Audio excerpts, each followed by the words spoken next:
Hello, everybody.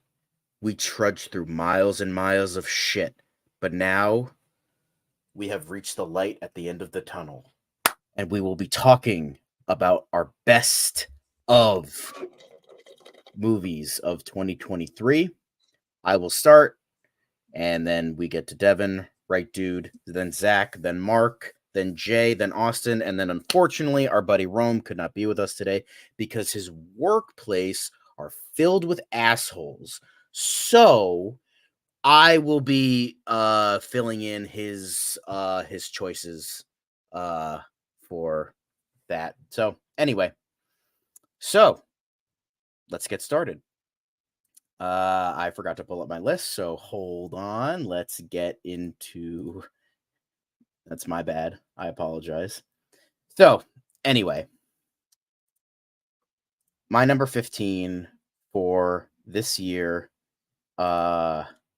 is Tetris. So I didn't expect a ton with I wouldn't say I didn't expect a ton. I would say I didn't expect this to be as amazing as it was. This was a just a really great movie. I know like it's one of those typical like definitely didn't happen the way it did sort of thing. So, it but I think Taron Egerton was great. The ending scene was great. Like with the Russian version of We Need a Hero, just goddamn, that was just so great. I fucking absolutely loved it. And just everything like it does have some dull moments here and there, but for the most part Tetris was really a great movie. And honestly, when I heard about it, it's like, oh, they're going to make a movie about Tetris. It's like, no, it's about how Tetris got from Russia to the international. So, great movie, you know. Uh sorry, I go a little bit longer. Anyway, so number 14 for me is still a Michael J. Fox movie. Um uh I thought it was depressing. I thought it was going to be depressing, but it wasn't. It was a very like weirdly joyful movie um about how Fox his life up until he got Parkinson's, then getting Parkinson's, and then his life after that. And it like he's like, I'm not gonna let this disease take me down. And I really, really liked that. So with that, my number 13 is Wonka. This guy should be happy about that.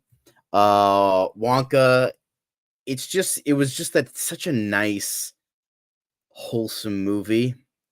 And I think just it worked on a lot of levels. I know it's not really the greatest movie ever, and I know it's not, it's not going to be everybody's cup of tea, but I think it was just the nice wholesome movie we needed around Christmas.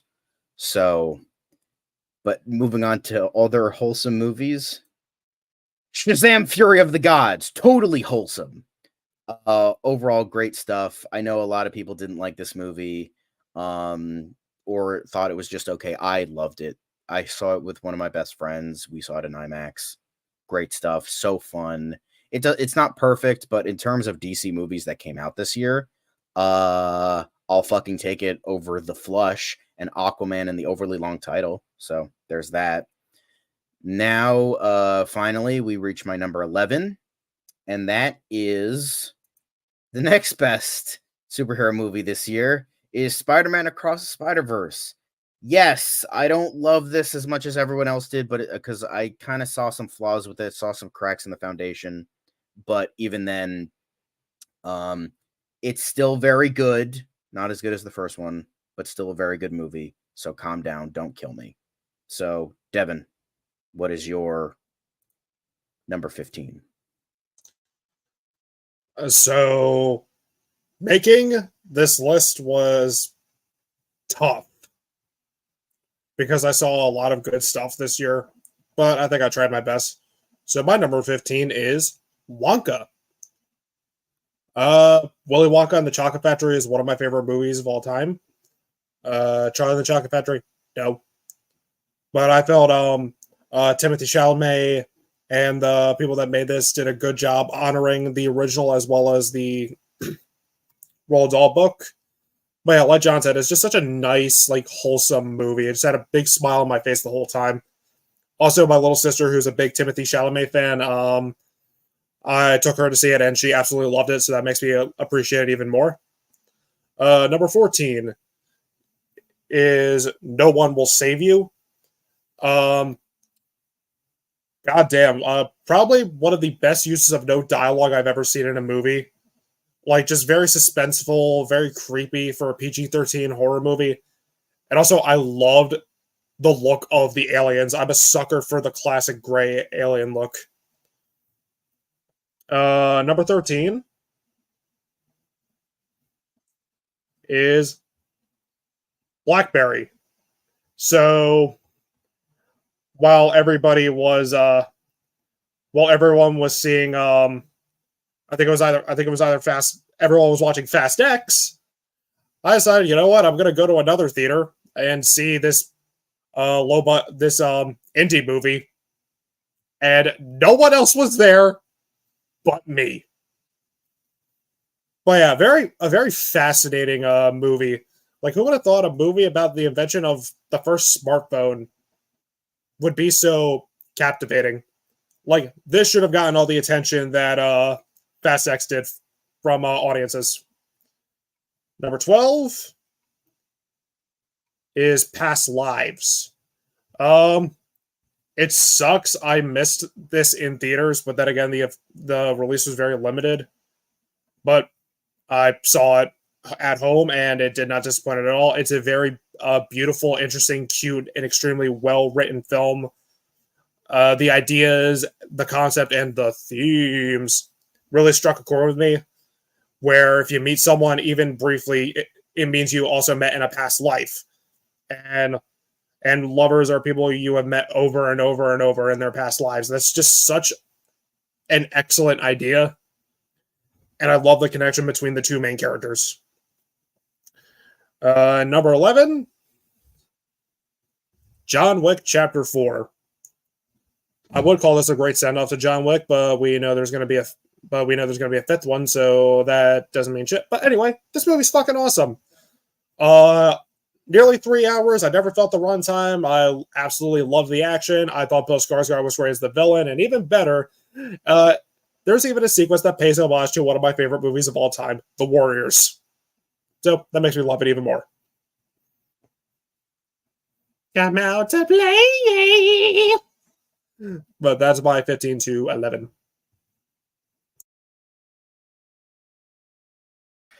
All right, so my 15. I feel like my 15 and 14 are going to piss some people off for it being so low, but don't let its placement fool you. I still love both of these movies.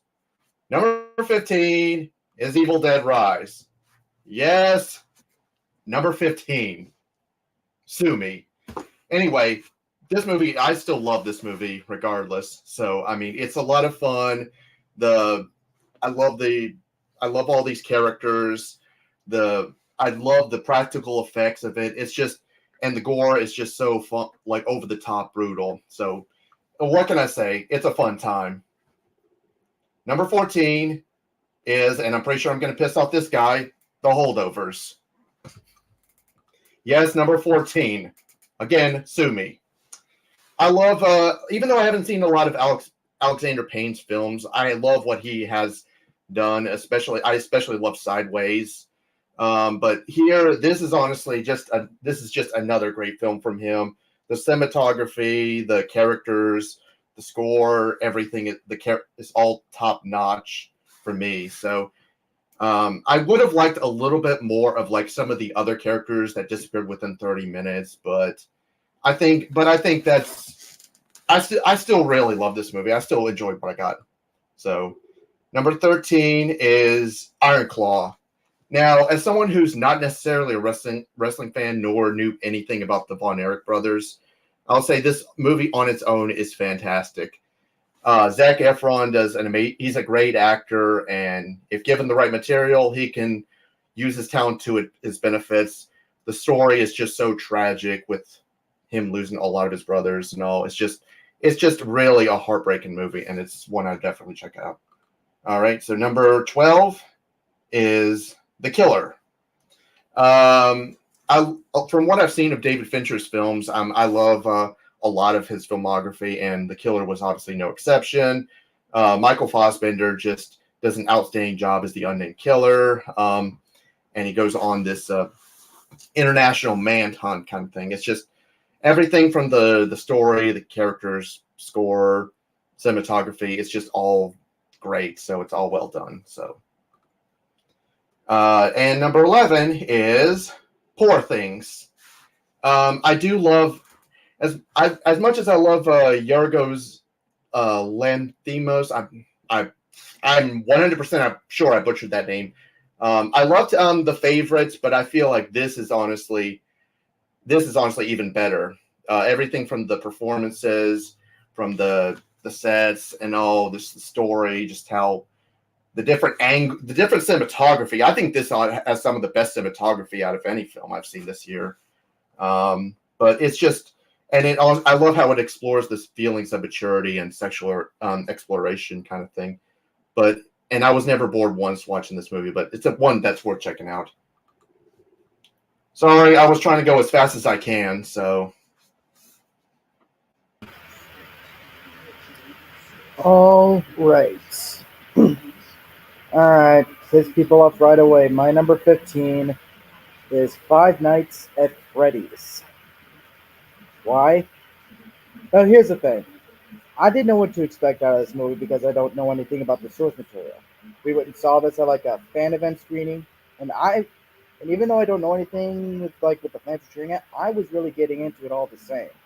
I was cheering when everyone was, and I liked the way that they framed the story, weaving the human drama into the FNAF stuff. I thought was pretty good, and it's one of the better video game adaptations I have seen. So I'll watch the sequel.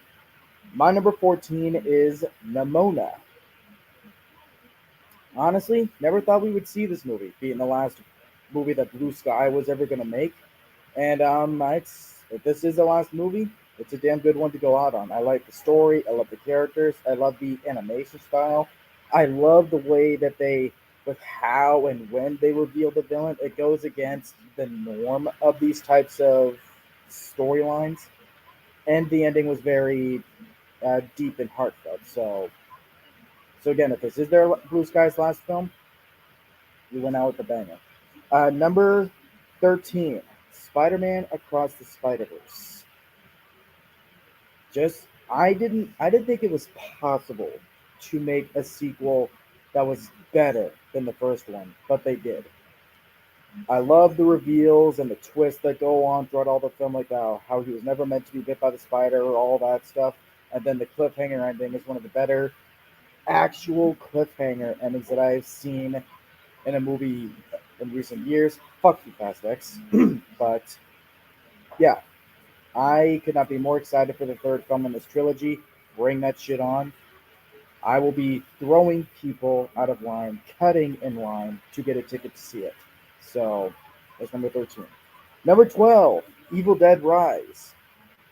The movie that took me from a casual Evil Dead fan to probably going my way to being a more hardcore fan. I like that they still had balls. They didn't freaking water anything down because there's children involved. I like that they still had the grit and the don't give a fuck attitude that Evil Dead has always had. And yeah, it proves that you don't need Ash to have a good Evil Dead movie. So there's that. I loved it. Number 11. I'm gonna make this brief. Scream 6. You know me. I love the first one, but going into my negatives, I don't like how they used Gail Weathers in the opening scene. But other than that, I think the film kicks just as much ass as the first one. I love the New York setting. I love how brutal Ghostface is, and I didn't mind so much the third act reveals, even though it's kind of repeating Scream 2. But yeah, I liked how they used these new characters and how they were able to rely solely on them and not so much the legacy characters. So another good Scream movie. And those are my first five.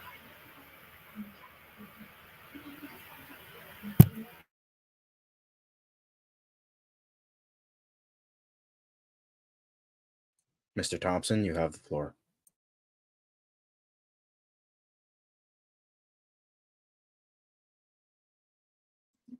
Okay, save the best for the middle, I guess.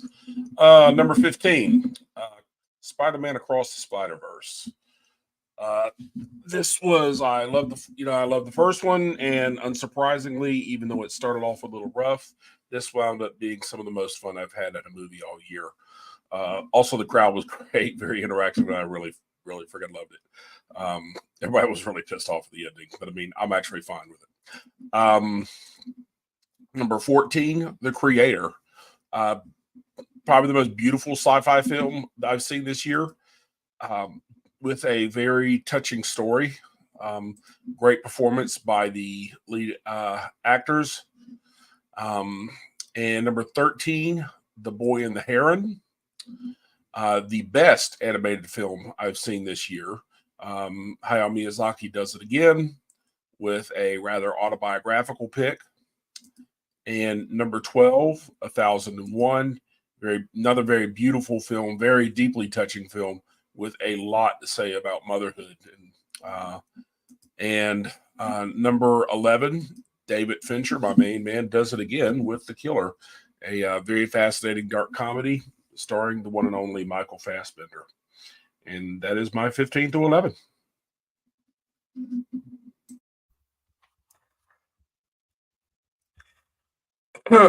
Okay, so now it's my turn.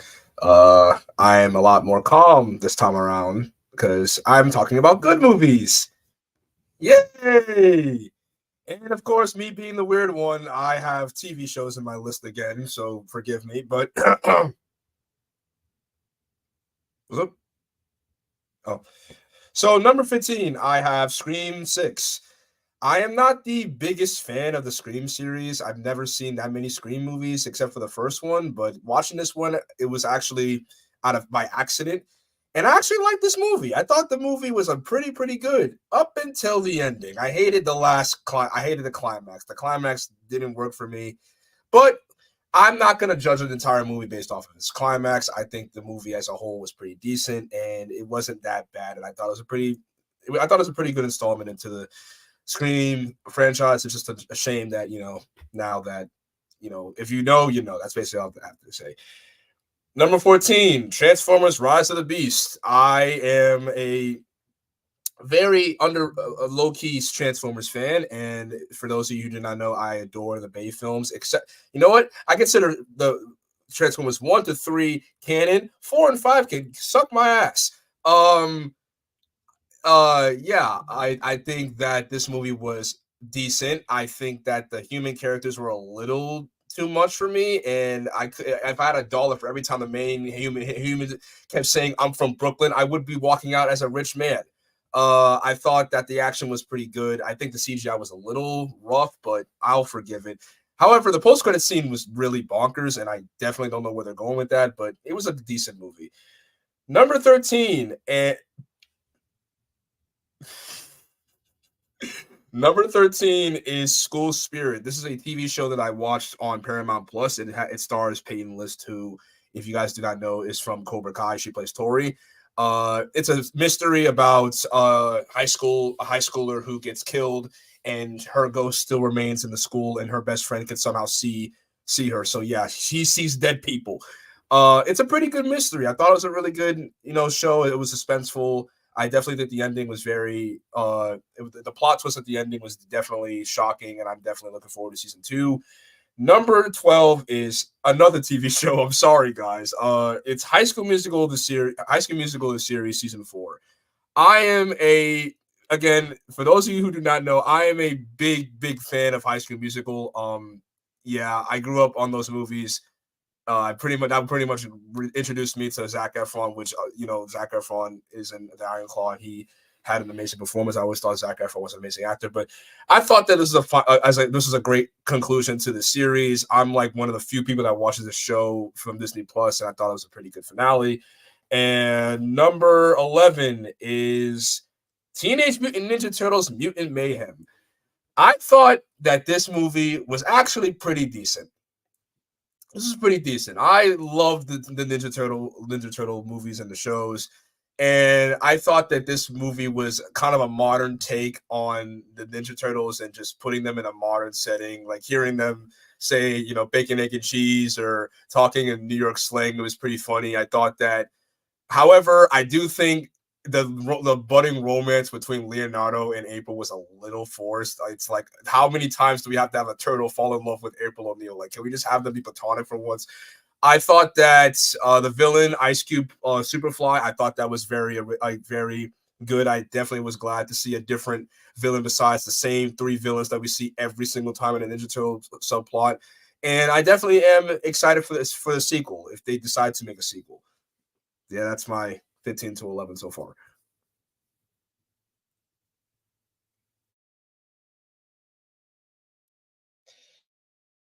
All right, so it's me. Okay, so just to warn everybody, my 15 through 11 are films that I just thought were good, but were not they were just good. And what better way to start off with my number 15, just to get the comic book films out of the way? Shazam! Fury of the Gods. Underrated, didn't deserve the hate. It was fun. It was a fun family superhero film.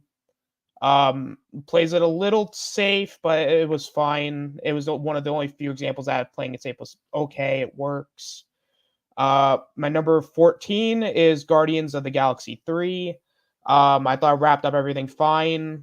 It was good. It was easily the best MCU film this year, but really, is that really saying much? Not really. The villain was good. The rocket thing was cool. I mean, it was good. Number 13, Blue Beetle. Again, another superhero film that was very underappreciated at the box office.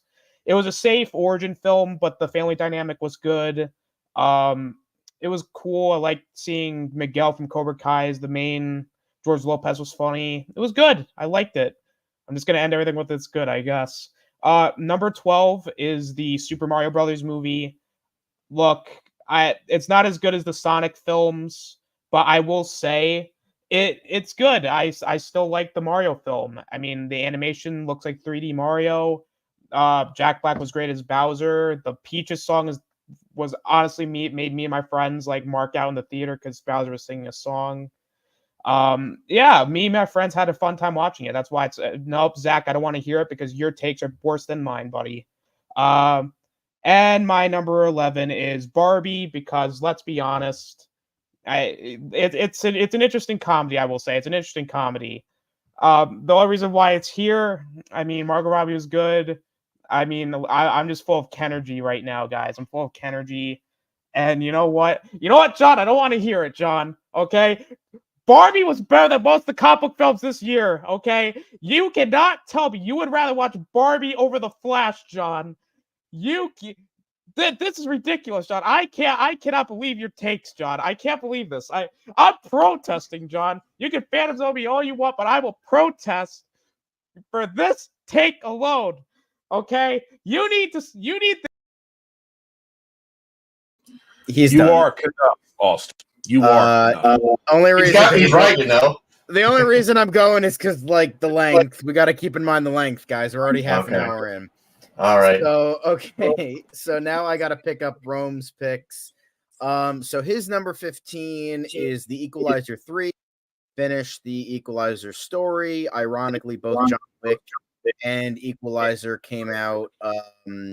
Their endings came out the same year, or what we perceive to be the chapter 4 ending. So interesting. I heard it was good. Never got a chance to see it. So Barbie, because fuck you. Talk to Me, because boring.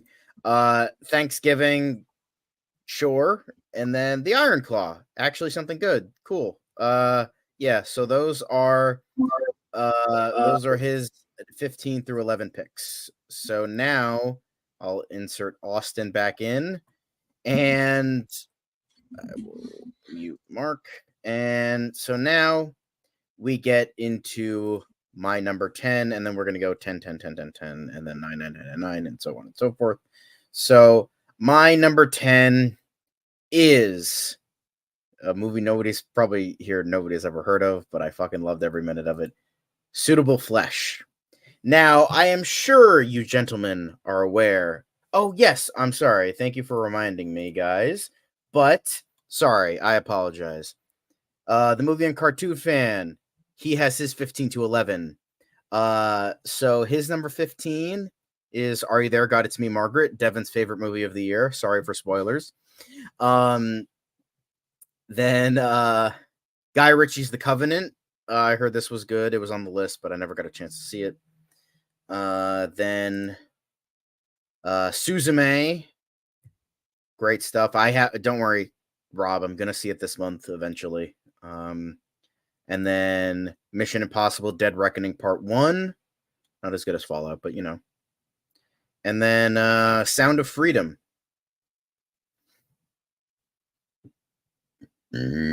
But, you know, so those are his picks. I'm sorry. I didn't mean to, you know, sorry, I didn't mean to skip you. Anyway, let's move on. What are you doing? Are you imitating Ghostbusters 2? What the fuck are you doing? We must increase our bust. We must increase our bust. I have no idea what you're referencing, but okay. Are You There, God? It's Me, Margaret. Oh. So Suitable Flesh. Weird movie. I am sure you gentlemen are aware of the term "this thing walked so that could run," correct? So let me explain it like this. Terrifier 2 slowly crawled out of a dirty sewage storm drain to get hit by a bus so that Suitable Flesh can run. Think of it like that. So, Suitable Flesh is a movie that had a ton of great talent behind it. You had Barbara Crampton, you had Dennis Paoli, you had Brian Usna, you had Bruce, I believe it was Bruce Dickinson, Senator Kelly from the first X-Men movie, and just like you had a lot of really good. It had the kid from the Babysitter movies in it, just a lot of really good, and Heather Graham as well. Great fucking movie. It's like a callback to the Reanimator movies of the 80s with all the charm, and was overall just so great. And if you like Reanimator, you'll like this movie, because the problem I have with a lot of like callbacks to 80s movies is it has none of the heart of those movies. That's why I called that Terrifier 2, because sure, it's a fun movie, but it has none of the heart or charm as those 80s movies have at all, which is why it's like less than great. But Suitable Flesh is the movie you're looking for if you want that. It's played straight. It doesn't have any stupid Marvel-isms or like, can you believe this situation? Guys like making jokes at constant every turn. Suitable Flesh, if you like great, like weird body horror, like HP Lovecraft level stuff, I recommend Suitable Flesh. It is such a fun time. Devin. Okay, so my number 10 is Killers of the Flower Moon.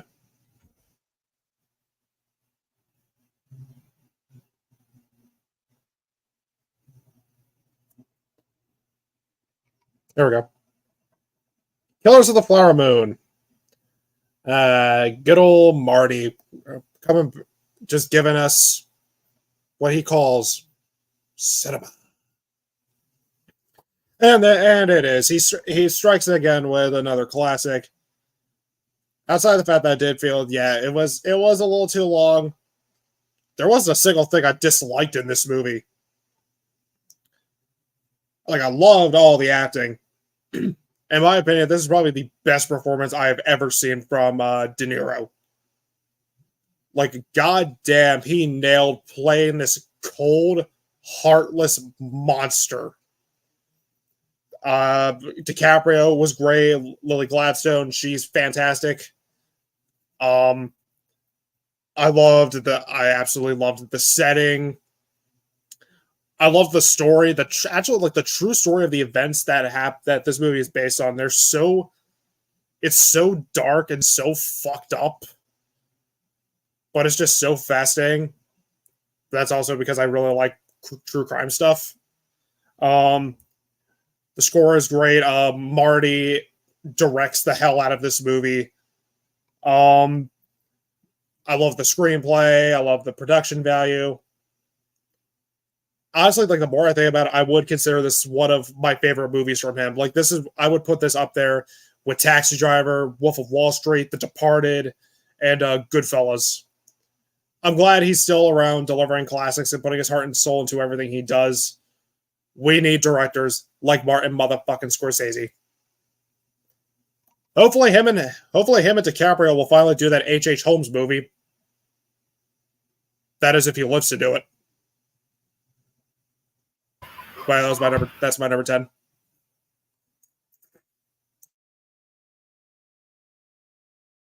Oh, all right. Okay. All right. All right. Calm down, both of you. Both of you. All right. So my number 10 is John Wick, Chapter 4. Now, as someone who has consistently loved this series, I love the first one, and honestly, I think the second and third one are even better. So my expectations were through the roof for John Wick Chapter 4. After seeing, I will say that this movie proves why the John Wick series is one of my favorite action film series of all time. And you know what? I'll probably go even further than that. This might actually be my favorite of all four movies. This is, for everything from the performances, Keanu Reeves, of course, kicks ass.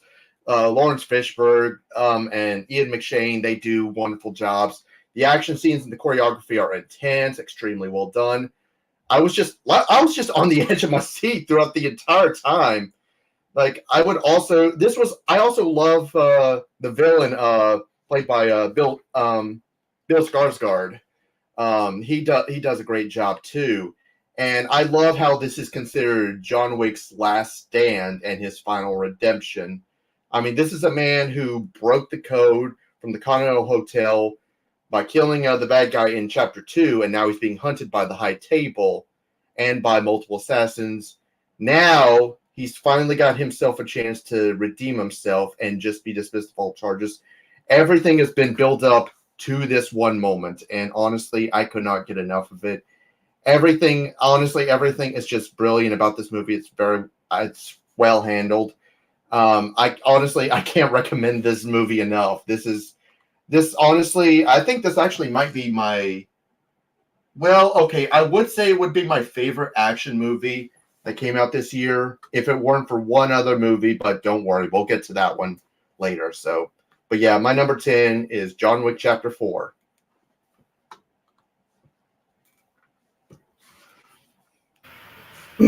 All right. My number 10 is a TV show. Total Drama Season 7.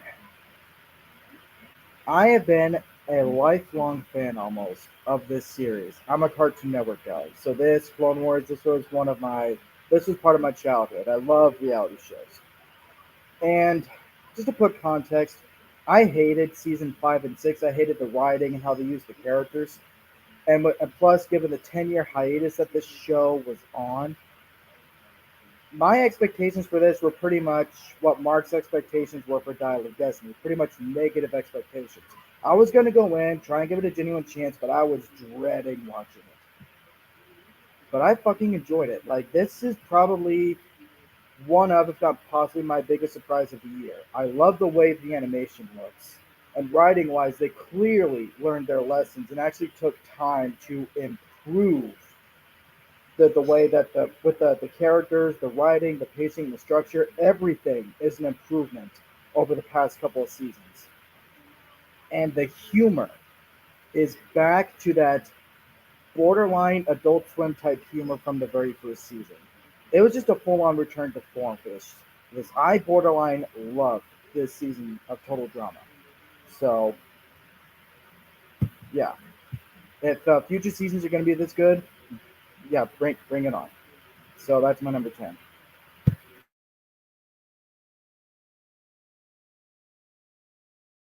Once again, save the best for the middle. My number 10 is Barbie.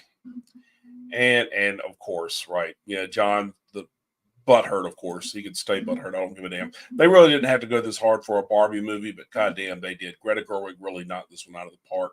I knew this movie it would be funny and satirical, and it sure as hell was. With plenty of smart it had plenty of smart meta commentary in the various ways Barbie has been viewed over the years. What I didn't expect was the film to lead so hard into an existential crisis for both Barbie and Ken. Their character arcs showed growth, giving much welcome depth to a film that could easily have been gone by on humor alone. This film could easily have been as empty as a Transformers film in its own way and made plenty of money. But thankfully, Greta Gerwig and Margot Robbie made it meaningful with smart humor, clever satire, and deep, well-explored themes. It's not perfect, and some of the humor doesn't land, but this is the movie Barbie and her legions of fans deserve. Kudos to Greta Gerwig and Margot Robbie for making this not only a fun film, but a truly great one. And so that's my number 10. All right. So my number 10 is Shazam! Fury of the Gods. I am probably the biggest fan of this movie out of all of us here. Considering that it's not. Is it? I'm as far as the list, because I have it. I don't know if I have it. I don't know if John has it higher than me on his list. But Shazam! Fury of the Gods. I am a huge fan. I was a huge fan of the first movie. I thought the first movie was really, really good. It was a genuine surprise. It felt like a return to form, at least back then for DC. I really enjoyed Zachary Levi as the character, and I enjoyed every single aspect of that movie. So when I heard of that they're making a sequel, obviously everyone thought that it was going to be Black Adam, and unfortunately, he was not in there, so they had to work with what they had. And I thought the story was pretty good. Yes, people have problems with it. They have problems with the comedy. They probably have a problem with the villain. They have problems with Zachary Levi's portrayal as Shazam, as he felt he did a little too much with it. I liked it. Now, granted, I think that Asher Angel should have been in the movie a lot more, but it was a good movie. I thought a movie about Billy struggling and having imposter syndrome, feeling he's not worthy of being crowned the champion of the gods, him learning to literally fight, learn to have something worth fighting for, which is his family, because he is afraid of being abandoned by his family. In the first movie, he didn't want a family. He didn't want to be a part of the Batson family. Now, or about a part of the foster family. Now in this, he wants to so desperately hold on to that, and he is afraid of losing that. And at the end of the movie, I want everyone to realize this: a literal fucking kid had the balls to stand up to literal gods and sacrifice himself. A literal kid, a kid. That is something that I will always respect the movie for. A little kid had the guts to stand up to gods and say, I am going, if I'm gonna go out, I'm gonna go out fighting and saving my family. And he actually earned the respect of the gods. He actually earned the right to be called the champion to be crowned the champion. And I the only thing that I will give a negative for is Wonder Woman. Yes, it was she was a Deus Ex Machina to the fucking bone, but hey, I'll take it. It's a shame that the DCEU was over, and it's a shame that people shitted on this movie, and it's a shame that this movie doesn't get talked about more. But yeah, Shazam! Fury of the Gods was amazing. Very underrated.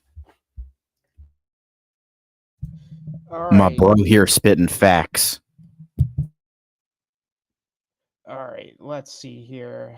My number 10 is Past Lives. I watched this. Oh god, I started it and then I finished it earlier. It's a good film. It is a very well shot film. The music I thought was really good.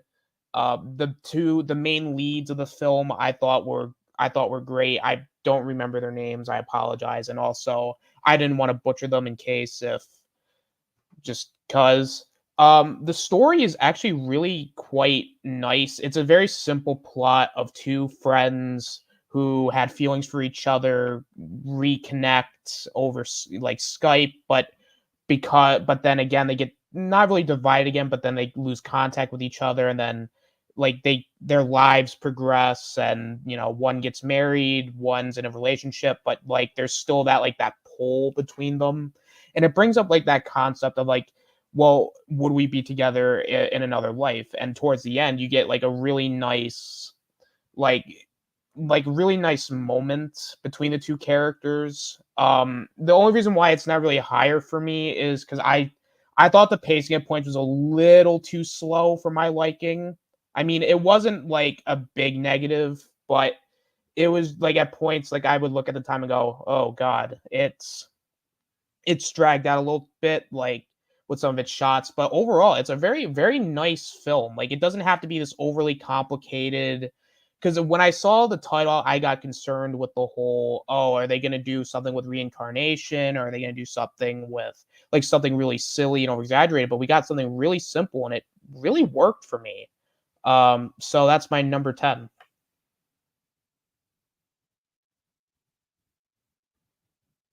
Okay, so I'm gonna say Rome's number 10. For him, his number 10 is Spider-Man Across the Spider-Verse. Great choice, my guy. Obviously I can't really explain much, but good choice, Rome. Good choice. And then let's go back to the comments. Movie and cartoon fans, number 10.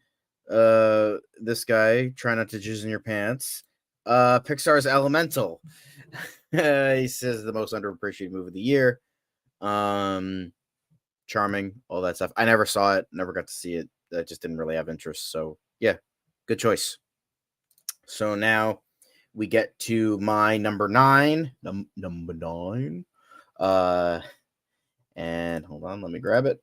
My number 9 is in fact Devin. It is The Holdovers. I know it's not my it's not in my, top 3 or whatever, but it's still a great movie. I was a little worried because there was some overhype with this because he talked about it a lot. But even then, I was like, no, this is great. It's one of those cases where it's like where kind of like what Rob was saying, but a little bit different, where it was like, I want to see more of this, but not in the case of like something was missing, like something like Iron Claw was, but like I wanted to see more that like, because everything was just done that well. And like all the characters were just so interesting and so well written. I like it how it has the look and feel of like a 70s movie. I like how it has the old school logos and all that. Paul Giamatti definitely earned his Golden Globe. He was absolutely excellent, but it's Paul Giamatti, so that shouldn't be a surprise to anybody. It has like so much charm and so much just greatness to it. Just it's a lot. I wouldn't say it's like a sad movie, but it's definitely like a big like emotional movie, like a lot of like layers to it with how like we deal with just life in its own like pockets of like existence, I guess. It's a very thought-provoking movie, but not in like a like, oh, what does it mean kind of way. It's just like a very like, it has you like just like thinking about a lot of stuff maybe in your own life, with maybe depending on which character you identify with and all that. And he and yeah, so and the kid, I unfortunately I don't remember his name. He was also really great. He had and then Divine Randolph, I think her name was. She also got a Golden Globe for this role. So again, they all deserved their accolades, and they all they it just, yeah, it just like it kind of just nailed everything.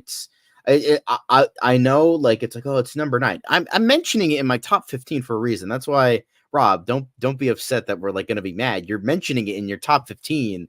Like that's the cream of the crop. That's the best of the best. Yeah, it might not be number 1, but we still, mention these movies for a reason. And this one really, maybe it was a little bit slow in some areas, but for the most part, very well done film.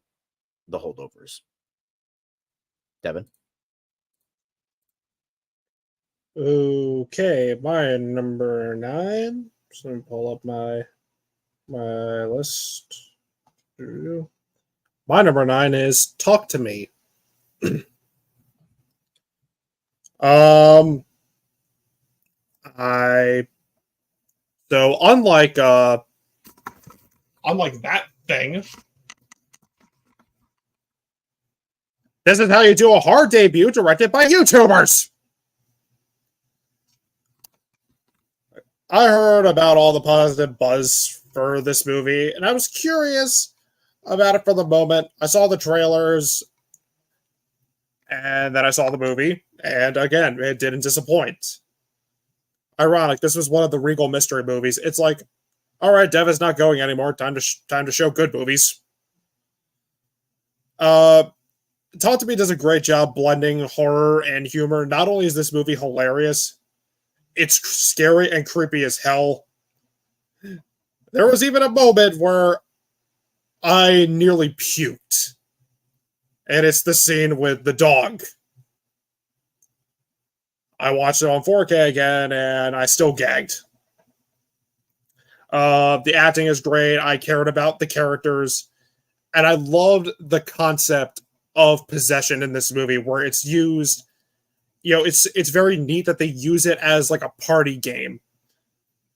And I haven't really seen anything like that before. This is how you do a possession movie, not a post-exorcist or exorcist believer. And it's hard to not give away too much details, because this is it's really worth seeing. And I'm glad I got a great horror movie from A24 after the boring, mean-spirited, annoying, and stupid Beau Was Afraid. So that is my number 9. And Rob, I'm sorry. And Zach. And John. All right, And so me. all right, so my number 9 is ironic that you say "Talk to Me," because my number 9 is also "Talk to Me." All right, let me pull up what I want to say. Okay, now to me, this is honestly what I would call a great horror movie. Just everything works for me, like the performances, the pacing. Characters are honestly very likable, and I do like its messages and themes. It's not your like I do like how it's the themes about drug use and just and obsession. Just like they're trying to use this hand almost like as a drug addiction kind of thing. And honestly, I think that works very well. It's not your typical horror movie. It doesn't rely on jump scares. It sticks to practical effects. Then CGI. Thank fucking God. Yes, we finally. And honestly, that I'm so glad that we got movies like this that pretty much actually does feel like an actual, like, it honestly gives me chills just thinking about it. And I even like the characters. Usually they don't get a lot of teenage characters. They're not the main focus, and it's all about the suspense and all. But honestly, I actually enjoyed every single one of these characters. And honestly, I had the creeps once you saw what happened with the younger kid that gets a deformed face and just bangs his head and puts himself in a coma. It's like it's very clever with its message and its story. I love Mia as a character. She lost her mother, still grieving over the death, and just like trying to be able to live her life and just trying to be able to handle things. I mean, it's just things like that. As much as I love Evil Dead Rise, I think this one. I know I'm an island on this because everyone else is going to have Evil Dead Rise. As much as I love that movie, don't get me wrong, I still love Evil Dead Rise, but to me, this is honestly my favorite horror film of the year. So yeah, Talk to Me is number 9.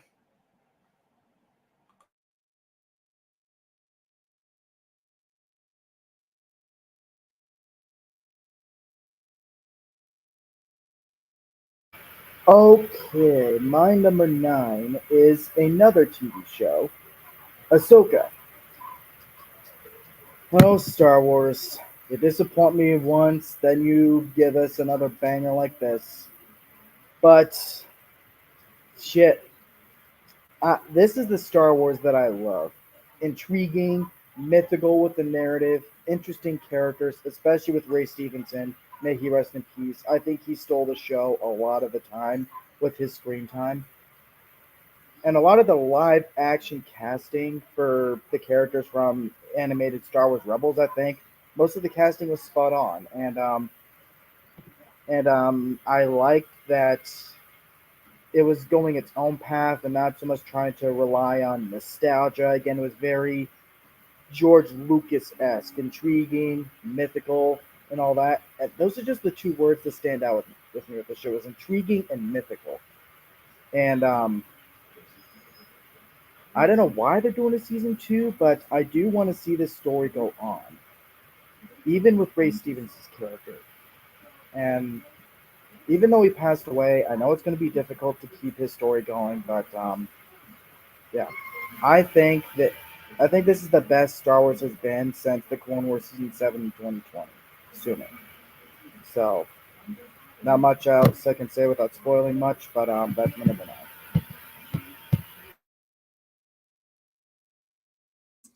Once again, we saved the best for the middle.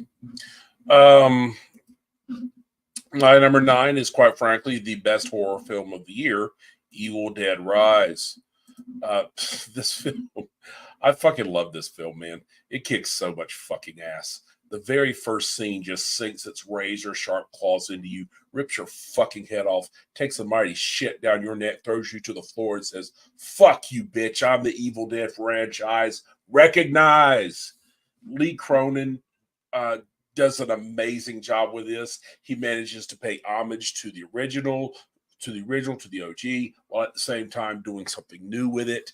Instead of the usual cabin that we're used to, we get a new setting here. We get an apartment building, and it really works because I mean these people are really and truly fucking trapped. Lily Sullivan as Beth is fucking awesome. She becomes a real ass kicker by the end. The mom, Ellie, Alyssa Sutherland, was fucking great. She was absolutely terrifying and scary, and she was yes, and still in a funny, very funny way at the same time. Really fucking funny. So it managed to be scary and funny at the same time. The kids were great. And the gore was incredible. It has actually had some of the best, probably the best CGI blood I've ever seen in a fucking horror film. Imagine that, Jesus Christ! And they do not hold back one bit. This really feels like an Evil Dead film. And the finale is especially extremely bloody and memorable. This just goes to prove once again that the Evil Dead franchise is just the most consistent. Probably the most consistent franchise out there, period. It's fucking outstanding. You've got to see it. I actually need to see this again. I love it so much. So that's my number 9, Evil Dead Rise, best horror film of the year.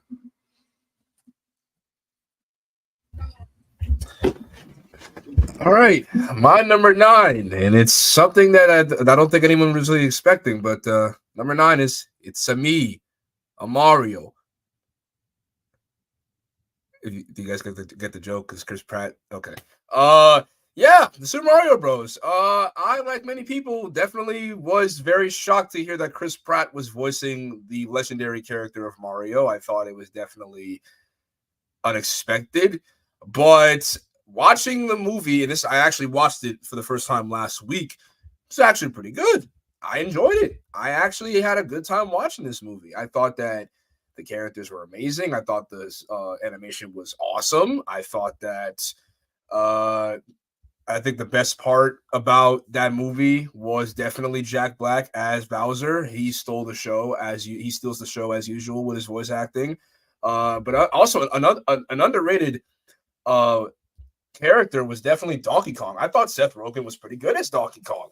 Even though he had the signature laugh. Yeah, I thought that was pretty good. Yeah, I mean, there's really not that much to say. I thought that this movie was pretty decent. It was pretty fun. I hope that they do make a sequel. And yeah, that's pretty much all I gotta say.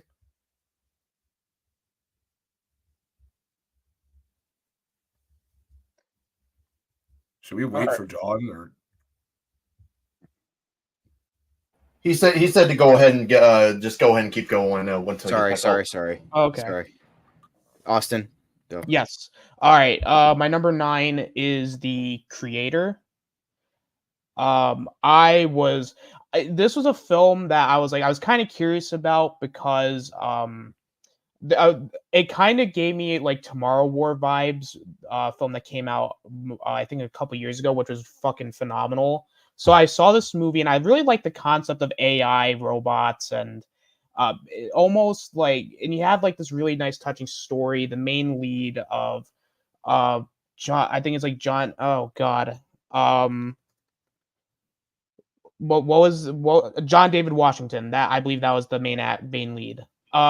He was fantastic in this. I really liked the chemistry between him and Alfie. They had like a very nice, almost like father-son dynamic, which ironically, like it is technically his, or no, because Alfie was like the daughter. I'm doing this. I'm doing an improv for this. Sue me. The action was nice. I will say it is a very beautiful looking film. Surprisingly, because especially with a film like this, I was almost like concerned with how like the CGI and if it would look bad. But honestly, this is probably one of the better looking films of the year. My only real problem is like at points it gets predictable. Like I think I don't mind predictability. In this film, it kind of works, but at points you could kind of go like, okay, clearly like some of the twists were pretty like spot on. You knew what was going to happen, but I still felt like everything was earned. It was a nice, touching story with some fairly fun action and visuals. That's my number 9. I really liked it.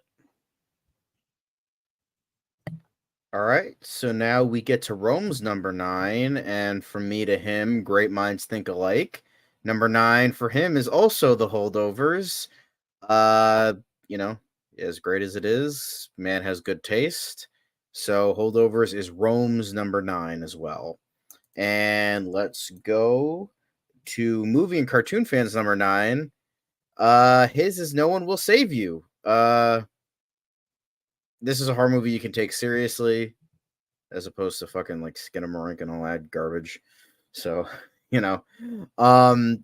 So yeah, awesome, good taste, my man. It's on the list. I haven't seen it yet. I'm gonna see it. Don't worry, Devin. Hold your ball sack. So now we get to my number 8, and now it's my time to insert a show, although it's a mini series, not a TV show.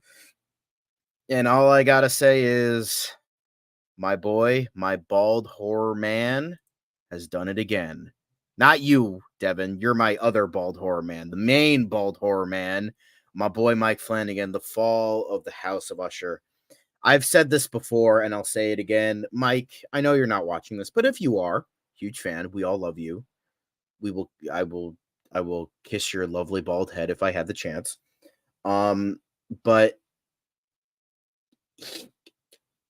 Mike, no, sorry, out of respect, Mr. Flanagan, can you make something bad, please? I know that's a strange ask, and I know it's probably very hard for you with someone who has an amount of immeasurable talent as you do. But honestly, you gotta prove that you're fucking human at this point, my guy. You gotta prove it. I'm sorry. It's just like, I don't believe that you're human. You make banger after banger after banger after mother fucking banger. Even some of my least favorite of his, like it's probably Midnight Club and Bly Manor, still excellent. Still really fucking good. Still great shit. I'm going to go a little long with this one. I apologize. I'm going to breach it a little bit. But Fall of the House of Usher is just fantastic. Yes, there is some moments here and there where some of like the political side is definitely on its sleeve, and you can kind of tell. It's not bad. It's just noticeable, a little cringy. But outside of that, every single person is so good. Rahul Kohli, Kate Siegel, Bruce Greenwood, Zelda Fitzgerald, the usual suspect from Mike Flanagan's work. They all do excellent because they're all so fucking hateable. You love to hate them. And just the way that the stories are done with Poe is so good, so fucking great.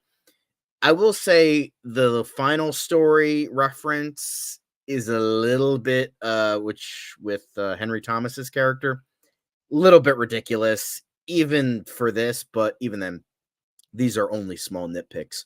Mike, Mr. Flanagan, we love you. Keep doing what you're doing. Even though I kind of want to see something bad from you to prove you're not human, I hope it's far.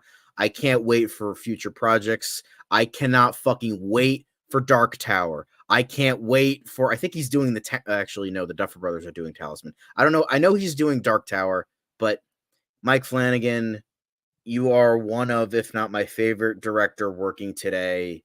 Please continue just being absolutely fucking excellent. I'm sorry if this is running a bit long, but I just love him so.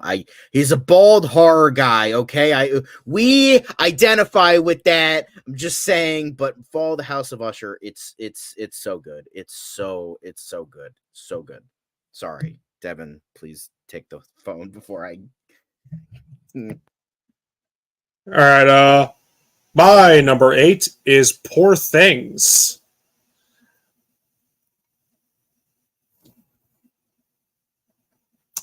Yes.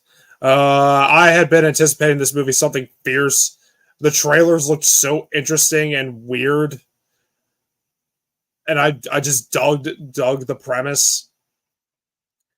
And when this movie popped up on my Regal app, I got my ticket immediately. And even better, I was the only person in the theater. There was someone that walked in, and after like 5 minutes he walked out. So I got to enjoy the greatness of this movie by myself, and I'm glad I did. Not only did this movie not disappoint, it exceeded my expectations. Like, it blew me away. If Emma Stone does not win Best Actress at the Oscars, I will be fucking pissed. She just plays such a layered and fascinating character as Bella Baxter, or Victoria Blessington. She starts off as someone who killed herself to escape her abusive husband and is resurrected with her unborn baby's brain inside of her brain is put inside of her head. And she is like is learning everything all over again. Like, she starts off like naive, like a baby or a toddler, and then she's slowly becoming more like a woman, and she has to rediscover what it's like to be human and her sexual exploration, which is so fascinating with how they do it. Mark Ruffalo, Willem Dafoe, Rami Malek, and Christopher Abbott, they're all incredible in their supporting roles. I especially loved Willem Dafoe's makeup. Like, he looked so fucking cool as the mad scientist. I loved this story, which is basically a new take on Frankenstein. The film looks beautiful. I loved the mix of the Victorian and the science fiction setting. And the movie is so fucking funny, too. Like, I was laughing at all the jokes. You see, Ari Aster, this is how you do a black comedy. And I'm also a sucker for, like, techno scores in movies. Like, very, like, synthy. When I heard the music in the trailers, I'm like, oh my god, I hope this is in the movie, and it was just as awesome as I suspected. That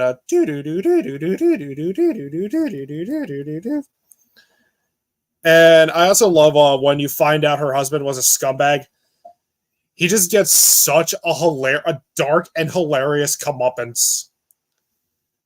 Not only is this how you do a black comedy, this is how you do a female empowerment movie without making every man an asshole or shoving in your agenda. Alex Garland, looking at you. Seriously, go watch this movie. You will not regret it.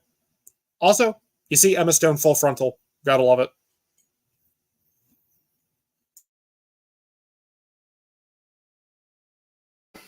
All right, so my number 8 is one that was already mentioned. My number 8 is Past Lives, and I actually want to thank you so much, Devin, and I mean that, for introducing me to this movie. You're an awesome guy. You're an awesome friend. All right, so anyway, yeah, I've heard nothing but great things about this movie. Unfortunately, I was not able to see it in theaters, and I had to rent it from Vudu. But I will say that it was honestly worth it. Like I said, I'm disappointed I didn't see it in theaters, but when I rented it, it was so worth it to me. This film is amazing.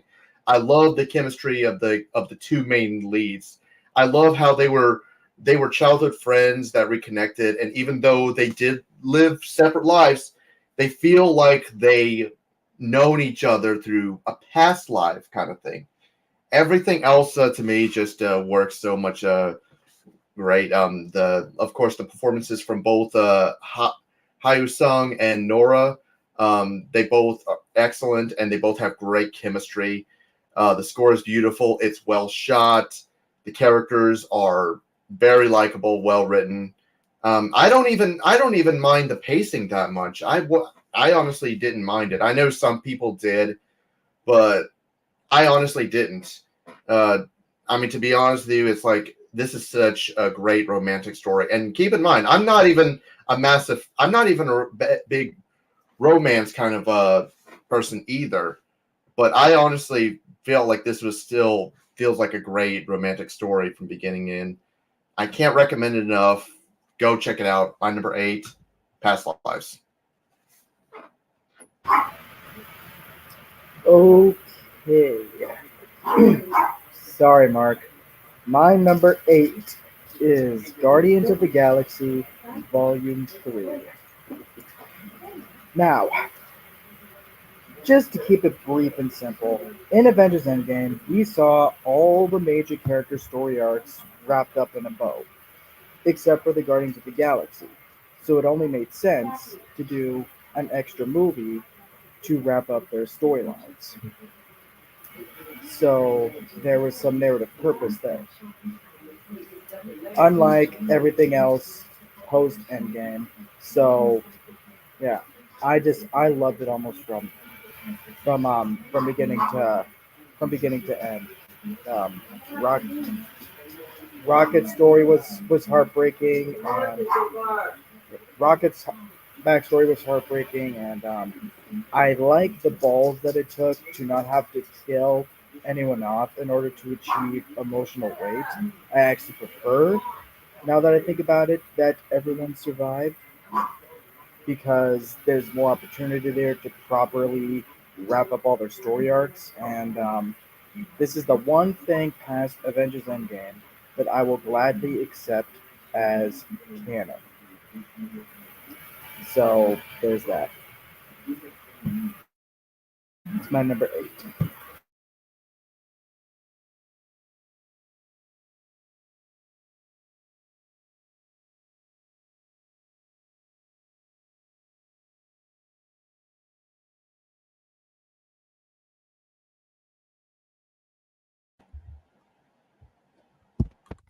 Wait, am I going or is Mark going? I am. Okay. So my. Oh wait. I'm. I'm. I don't know who's going. You- Just Mark, you go, I guess. Okay. Okay. Yes. I'm in the middle of this Brady Bunch. My number 8 is the best action movie of the year, and one of the best action movies of all time, one of the best action series of all time, John Wick Chapter motherfucking 4. Dear God, this series started off with a fucking blast and stayed on fucking top. Somehow it just kept getting better and better. I just don't know how to do it. I'm just fucking floored by that. Like all of them have taken a nosedive. Usually all of the action film genres have taken a nosedive. Let's not even talk about what happened to Die Hard. But Jesus Christ, they really went out with a blast on this one. So as far as I'm concerned, I don't care what they do. This is the end. You know, the director and Keanu himself have said this is the end of their story, and this is, for me, this is the end. So, and it was just fucking brilliant. It's, you know, so I just can't say enough about it. It's a real blast. So they went out on brilliantly, and Skarsgård was fucking incredible, of course. Donnie Yen, bringing in Donnie Yen was brilliant. Fucking love Donnie Yen. He's great. And the fucking blind samurai, baby. Jesus Christ. And what can I say? Brilliant. That's my number 8, John Wick Chapter 4. Some of the most fun I've had in the movies all year. All right, and unfortunately, this is my last entry because I unfortunately have to leave. But luckily, the next movie I'm going to talk about is a movie that John can attest to. I have been sucking this movie's wiener for months. It is Blue Beetle. Blue Beetle was a movie that I was highly anticipating ever since I first heard of its conception, especially considering that Xolo Maridueña, who is an actor who I am a big fan of, who also is one of the main characters of Cobra Kai. And watching this movie, I loved it. I thought it was a great origin story for the character. I feel like superhero origin movies are like a foreign concept nowadays, and people are afraid to touch upon it. But I honestly thought this movie was pretty good. I thought that the family aspect of the movie was amazing. I feel like every single family member in that story was great. I feel like if one of them didn't work, the movie would not work as a whole. I feel like while the villain is a little dry and it definitely was undeveloped, I definitely thought that he was still a decent villain. I did think that the action was great. I thought the banter between Xolo Maridueña and the Kajida, is that it, the name, right? I thought it was pretty funny. I thought that George Lopez was the standout actor with his character Rudy. He was the funniest part of the movie, and thank God that he is continuing his character in the DCU, because it would definitely be a shame for Xolo Maridueña's performance as Blue Beetle to just go to waste, considering that, you know, the whole James Gunn thing. But yeah, this movie was pretty good. And with that, I unfortunately have to depart, and John will read my 7 through 1. It's been real, guys. I will catch you guys later, and as always, you know the drill. Later, man. Catch you guys.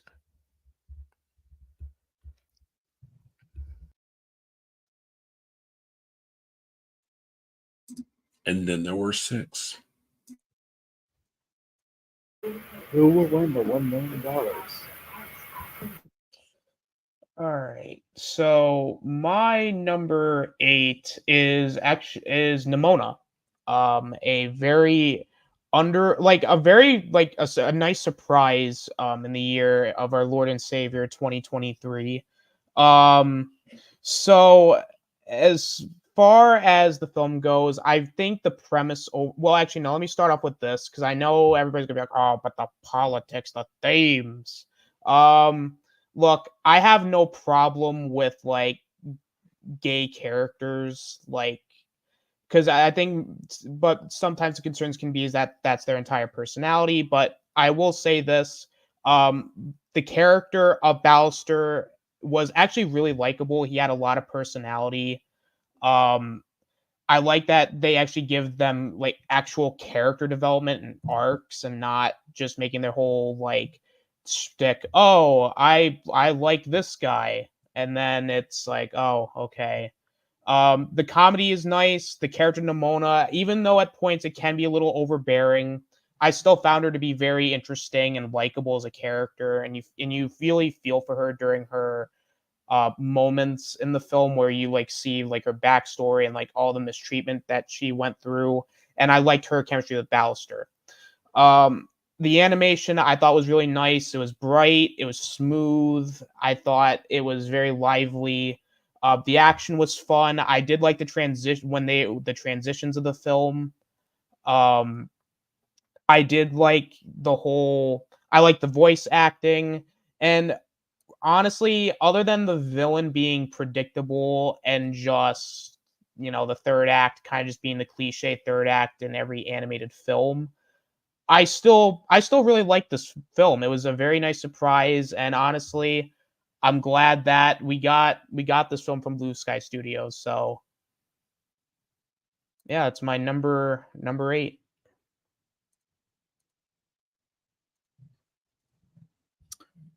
Okay, so I'm going to say Rome's number 8.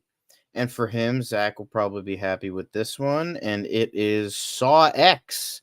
Rome's number 8 is Saw X. Interesting choice. But yeah, works. Never got a chance to see it, but Saw X is Rome's number 8. So now going on to my number 7. My What number about 7. what about movie and yes. cartoon? Sorry, I keep forgetting it. Thank you, Rob. Thank you. So let's go to the comments. And his number 8 is David Fincher's The Killer. Great choice. Great stuff. Wonderful film. Jane says why. And there we go. Although, speaking of The Killer, my number 7 is The Killer. So, very excellent timing there, Mr. Movie and Cartoon fan. But yeah, The Killer, I'm honestly surprised that more people didn't have this like higher up, like because we all seem to love it. So, but like there were a lot of great movies last year. So that's fair. But it's David Fincher returning to form after the very lackluster Mank. And after Mindhunter gets canceled, all this other shit, finally you just see David Fincher's like, okay, I'm gonna do what I need to do, get this just cream of the crop, my guy. Like it somehow manages to be just one of his best films so effortlessly. Like it's not obviously not his best, not my favorite, but it just like it's just so fucking excellent. Like it's just so fucking good. Michael Fassbender just does such a great job in the lead role. And it was funny because my parents and I were kind of laughing over his aliases that he uses for the his plane tickets, like it's Felix Unger and Archie Bunker and all this, and because my parents watched all that stuff when they were younger, so like seeing that, I'm like, oh, that's really funny. So it had like a great sense of humor, and me and Mark were talking about this during the review, and obviously you can watch that on the channel going more in depth, but you can see like it kind of works as almost like a commentary against but also for David Fincher's perfectionism, kind of like the way that The Visit was for M. Night Shyamalan, although this is done way, way, way better. But Michael Fassbender is just supremely excellent. There isn't really much of a support. I mean, yeah, Tilda Swinton shows up for like half a sec. But yeah, it's like for what we got, it's just damn. Like I honestly, I just can't put into words why this movie is just so good as it is. So you know what? I can't do it justice. You just got to watch it. You just have to experience it yourself. It's on Netflix. If you got Netflix, go watch it. It's just supremely excellent. Or watch our review. The Killer, so good. David Fincher, once again, he has it. Devin. So my number 7, and John, fuck you. Dungeons and Dragons: Honor Among Thieves. So I had the opportunity. This is one of the movies I had the opportunity of seeing early, and I was expecting very little from it. And this is coming from someone who's played Dungeons and Dragons, and I was blown away. This was fuck off. This was a blast to watch from start to finish. I recently got it on 4K for Christmas. Watched it again. I still fucking love it. This is how you do the MCU tone correctly without making it annoying. No. I loved the characters. I loved the banter. I loved their dynamic. They were all very likable. I love the actors. The chemistry is great. The CGI and the creature designs are really cool. I loved the world. This looks like something out of the monsters look something straight out of the D&D monster guides. Action scenes are a lot of fun. The humor for me hits. The quips actually land for me, unlike the MCU. Mm. Like when they're in the cemetery and they're trying to get the dead guy to answer questions from, but they can only answer about a certain amount of questions before he dies again. I thought that was great. I love when Chris Pine was coming in to serenade the guards as a distraction, but the mage gets distracted, and the charade completely fails, and the guards' reaction is just so fucking funny. What trickery is this? Like, so probably one of the funniest moments of the year for me. I had an awesome time with this movie. I will never stop singing this movie's praises. It's a shame this bombed, because I would love a continuation of it. But that's just me. But yeah, I don't care. I fucking love Dungeons and Dragons, and I am not ashamed of it. Hey, Jason. So my number 7. So I think that no one really has seen this movie except for my Oscar buddy here. So my number 7 is Anatomy of a Fall. All right, so this is honestly another one that I've been hearing nothing but praise for, and seeing how I was trying to binge on like early possible Oscar-nominated films. I wanted to get a head start before the announcements sometime next week, I think. But I would say that after seeing it, just wow is all I gotta say. This film is incredible. The acting from everyone is fantastic, from Sandra Holler, Swan Arnaud, Samuel Thesis, and just like everyone, they just do a fantastic job. The cinematography, honestly, even though I would prefer Poor Things' cinematography, I would not be ashamed. I would not be disappointed if this wins Best Cinematography. I wouldn't. I mean, I love the different camera works, the different shots, and if either one of them doesn't win, then yeah, the story I thought was very interesting and just very engaging. I mean, it follows a woman whose husband dies outside their house, and the whole movie goes with this whole dialogue-heavy kind of like 12 Angry Men kind of vibe, where it pretty much has her on trial because evidence points that she killed him. So when she didn't. And I also love how the mystery behind the movie, a lot of mystery movies, they seem a little too obvious nowadays, but this one just keeps you guessing throughout the whole time. Honestly, it was like, I honestly didn't even know where this movie was going to go. And there were even moments where sometimes even I was questioning whether the wife was really the killer or not. I was honestly kind of wondering myself if she was lying or not. It was honestly that engaging. You just never know where it's going to go. It's an excellent movie, highly recommended, and it's worth all the buzz. For the remaining 4 that haven't seen it, go watch it. So number 7 is Anatomy of a Fall. Oh boy. You ever have those moments where your reviews just age poorly within months or weeks. The irony, because my number 7 is Megan. Screw you, John. But for real though, like, if you remember my review, I tore this thing apart. I even called it the worst slasher film I had seen in years. But oddly enough, like, it somehow never left my head. I couldn't figure out why, but it just didn't.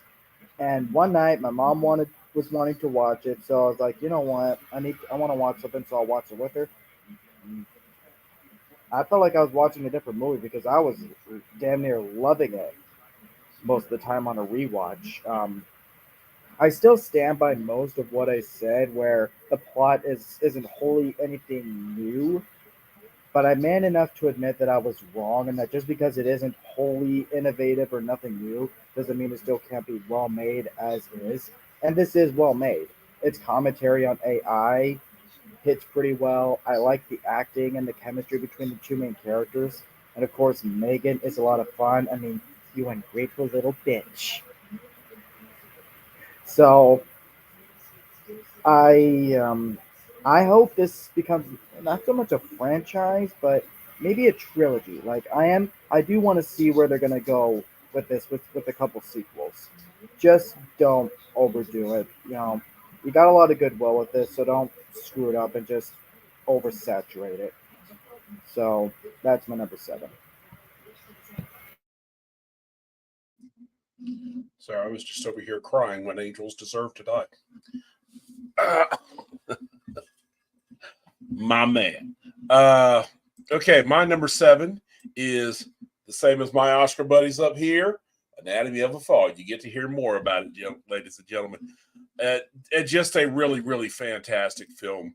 The title alone means so much, I mean, it really goes into not just to everything in a murder trial like this, and how the first suspect is obviously always the spouse, because usually it is, and they really do a fantastic job, as my buddy said up here, of presenting both sides to this, so that you really just cannot tell, and you see how the media kind of twists everything, and everybody just kind of turns against her, and she becomes villainized and everything, and she keeps emphasizing that, and this is a point that they keep emphasizing repeatedly, that when you look at something outside of context, it looks completely different. In the context of him dying in this mysterious way, yeah, the relationship looks really bad.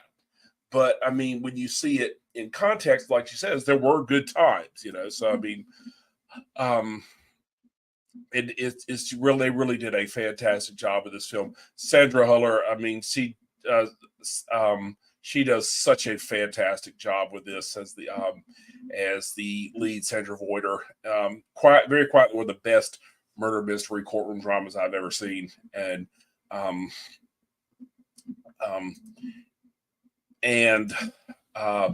the son, the guy who played the kid, Milo Machado Grainer, Daniel, he did such a good job. He did such an amazing job as a blind kid. He's just a fantastic kid. I mean, I really have just appreciated how detached the film was. It took neither side.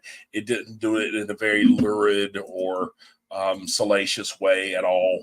It really, really just kind of broke it down. And this one will really just stick with me for a very long time. This is some of my favorite films, raises more questions than answers, and this is one of them. So, like one of my favorite scenes is like at the end, when Daniel, the kid, has been placed with a court-appointed guardian because he's one of the key witnesses. They don't want his mother to influence him. So, and at the end, after she's been well, spoiler alert, she goes and you kind of expect there comes out a tender moment, but it's just so awkward between them, and they just say nothing, and she just kind of leaves. I mean, like, so it's really, really extremely well done. Extremely well done. So I'll just leave it at that. Number 7, Anatomy of a Fall. So expect it to win the Oscar for Best Picture. I would be shocked if it didn't. So.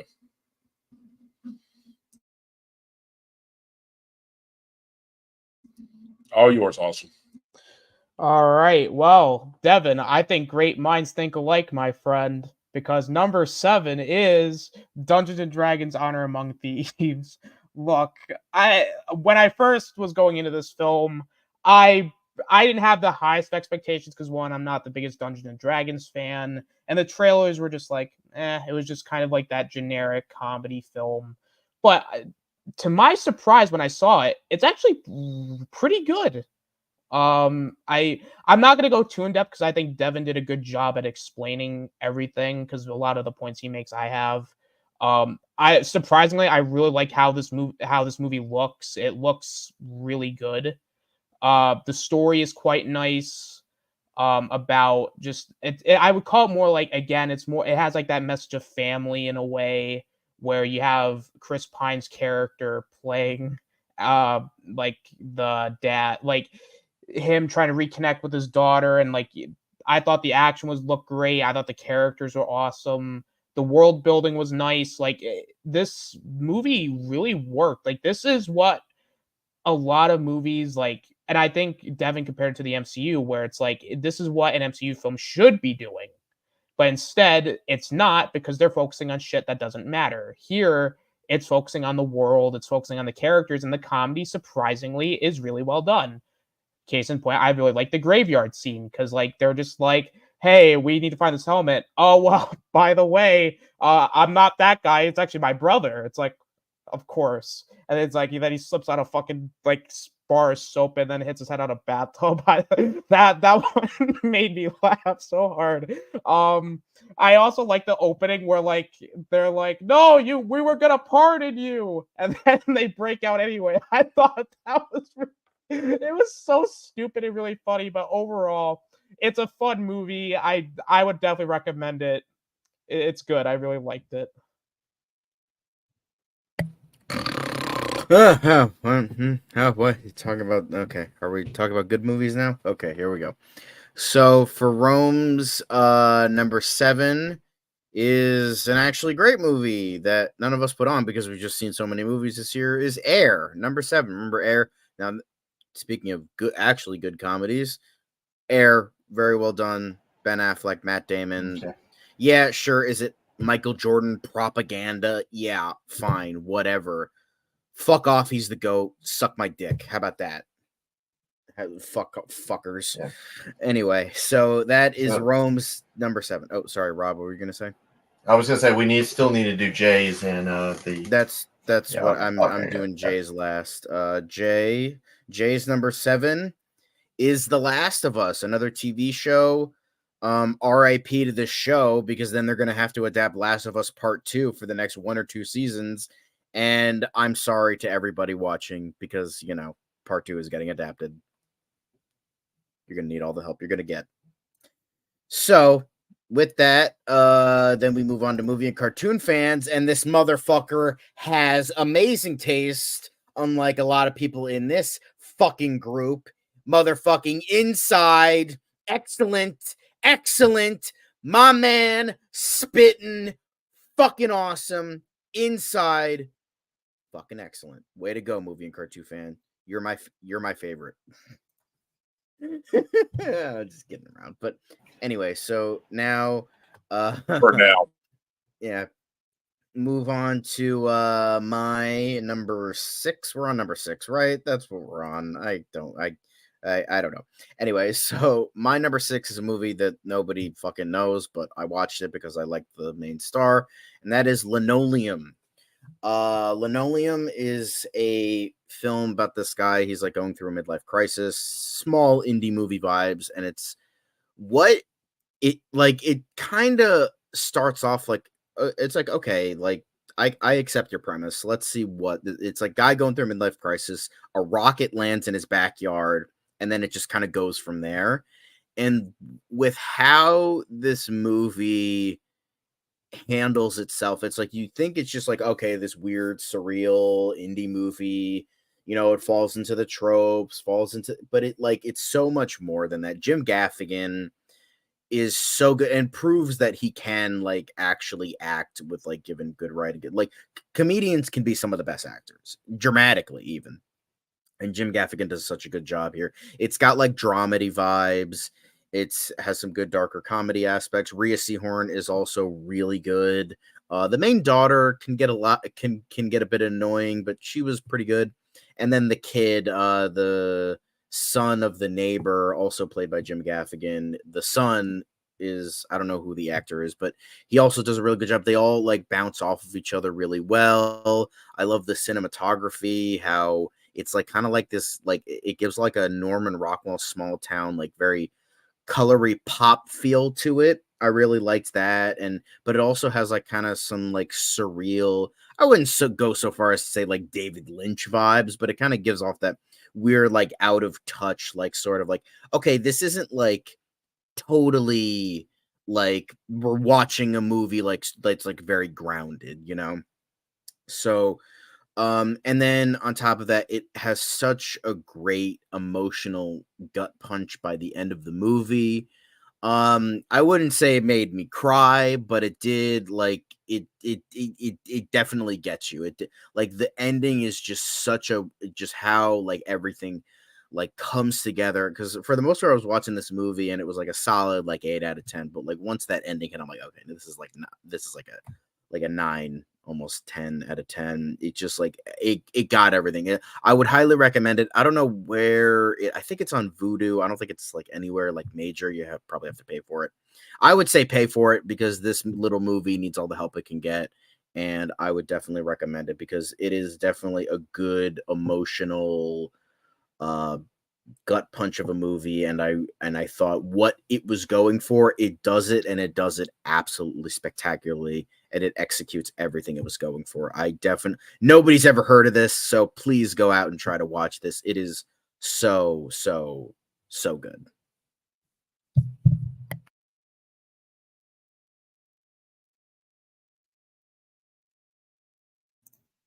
All right, my number 6 is Oppenheimer.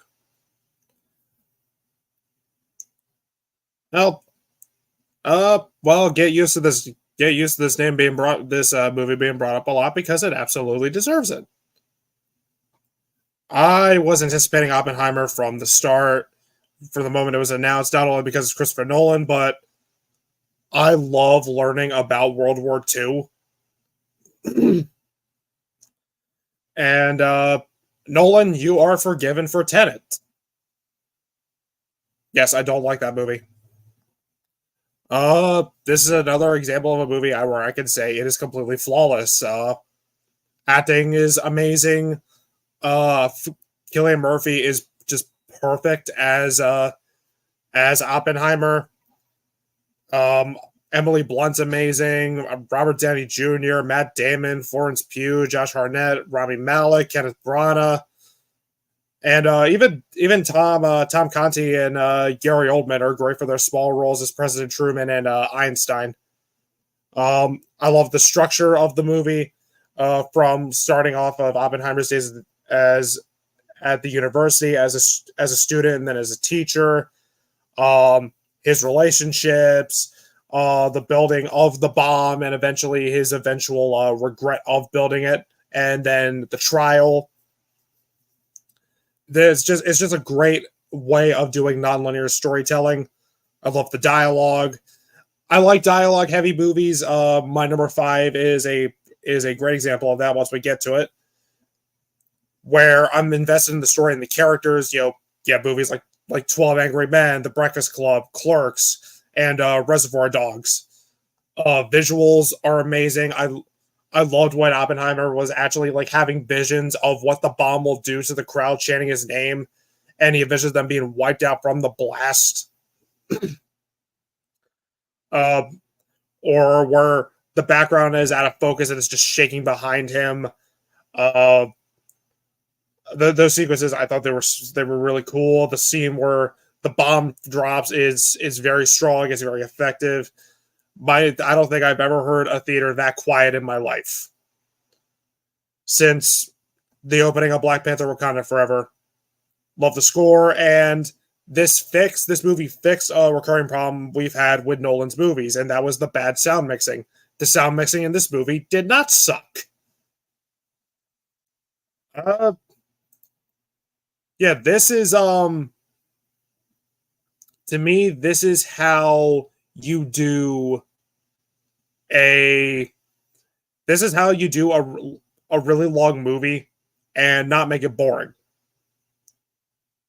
It's 3 hours, and my eyes were just boom, glued to the screen the whole time. I watched my 4K of it, and I love it even more.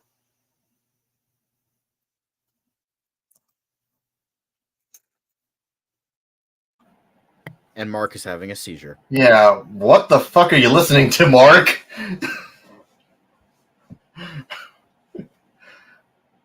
I don't think you guys trusted by self-righteous suicide.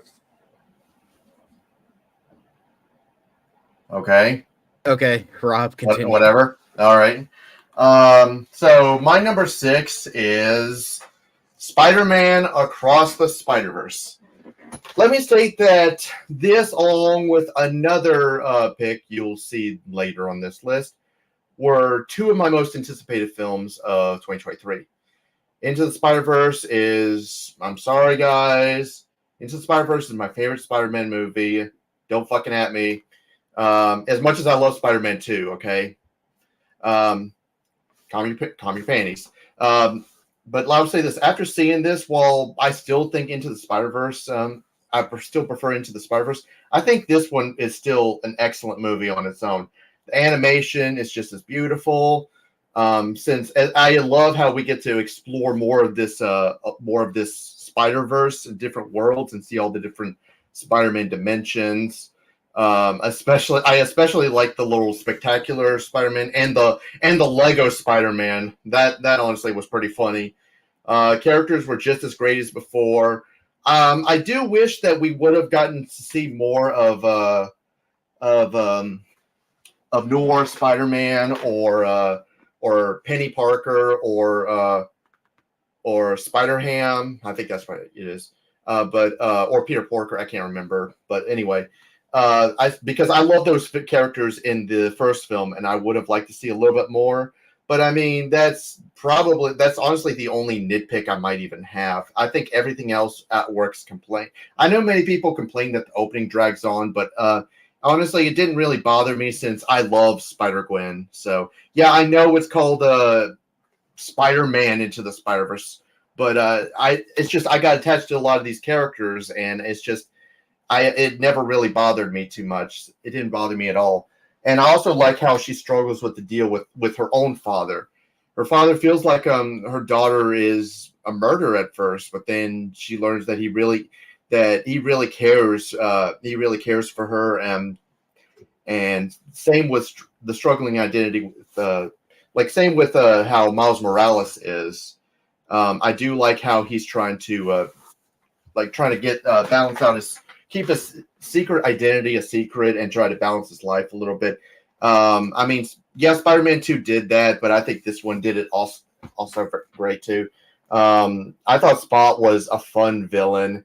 I especially like Jason Schwartzman did a fantastic job voicing him.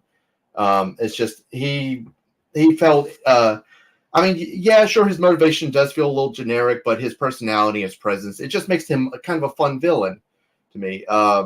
So, I mean, it ends on a cliffhanger, and I will say that I am so looking forward to Beyond the Spider-Verse whenever that will come out. We don't know because Phil Lord and Chris Miller, you guys really need to get your shit together for real. Get your shit together and treat your animators better. But anyway, I'm so pumped for Beyond the Spider-Verse. Can't wait to see it. Yeah, that's my number 6, Across the Spider-Verse. Okay, so my number 6 is probably going to be short. Ironic that this is a short film. Disney's Once Upon a Studio. To those who do not know, y'all probably heard about this little thing that was coming out for Disney. It was going to be playing in front of Disney's Wish. And as you all know, Disney's Wish was the film they were billing to be their 100th anniversary celebration. And I was incredibly disappointed in that film. This is where I feel all the heart and passion about celebrating 100 years of Disney truly went into. I love the way that they combined all the characters, old and new, and some of the unique interactions we got in there. And I feel like everyone old and new got equal screen time and moments, and it was just yeah, that's all I can say is it was very sweet and heartwarming. And again, I felt like this is where all the heart and passion of celebrating 100 years of Disney truly went into. I may like Wish, but this was the better celebration.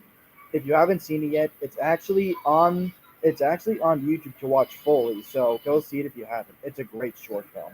So that's my number 6.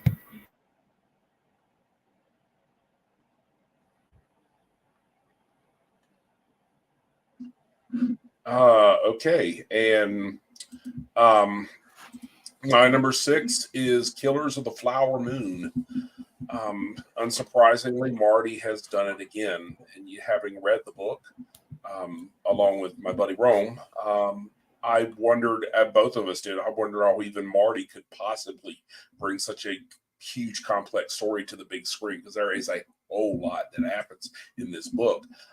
But he managed to do it and then some. Very wisely switched perspectives with the very enthusiastic blessing of the author, because they knew it's the only way to do it. He told the story from the Osage point of view. They appropriately served the central role of the story. They bookend the film with very beautiful opening and closing scenes, council meetings scattered throughout to provide context. It allows them to tell their own story, make them active participants with their own agency rather than just passive victims. Just give the Oscar to Lily Gladstone already. She's so fucking beautiful in this. She's awesome. Her chemistry with Leo is strong, and as my buddy said up here, Robert De Niro is just fucking terrifying. I mean, this is maybe be the worst. This may be the most despicable character he's ever played. That's really saying something. This guy's played some scumbags, and this may be the worst. So, yeah, that's my number 6. I can stretch out a little more if you want to. But yeah, but I mean, I just love this film. It's fantastic. But go ahead, Austin. So my number 6 is the Iron Claw. As a wrestling fan and knowing about the Von Erichs, I was really anticipating this film. And honestly, I wasn't very disappointed. I think they did a really good job choreographing the wrestling, because that's a problem with a lot of wrestling films. Like sometimes it's a little silly, over exaggerated, but they really did capture like the feel of like wrestling at the time with the 70s and 80s aesthetics. As wrestling was a little bit more slower paced, it wasn't like very like high flying stuff. It was more about the grappling and strikes and submission holds. Like it's very grounded. The story works well. I love the acting in this film. Zac Efron does a great job as Kevin Von Erich, and the rest of the acting from everybody involved is terrific. Fritz Von Erich is just an ass, but again, it makes sense and very overbearing. I do feel like that it's not perfect though, because the guy they got for Ric Flair was really bad. Like it feels like Ric Flair from Wish. I think somebody brought that up, and I'm like, yeah, that makes total sense. Um, but the guy they got for Harley Race was great. I like the whole just feel of the film, and it's not a very, but it's one of those mean spirited films that I feel like it does it right. Like it's not the other film that makes you feel like shit and you still feel like shit. But in the film, you feel like shit, but at least that there's like kind of like a hopeful ending kind of, and you get like a nice little bittersweet ending to it. But other than that, man, this is probably one of the better wrestling films out there, and I would definitely recommend it. That's my number 6.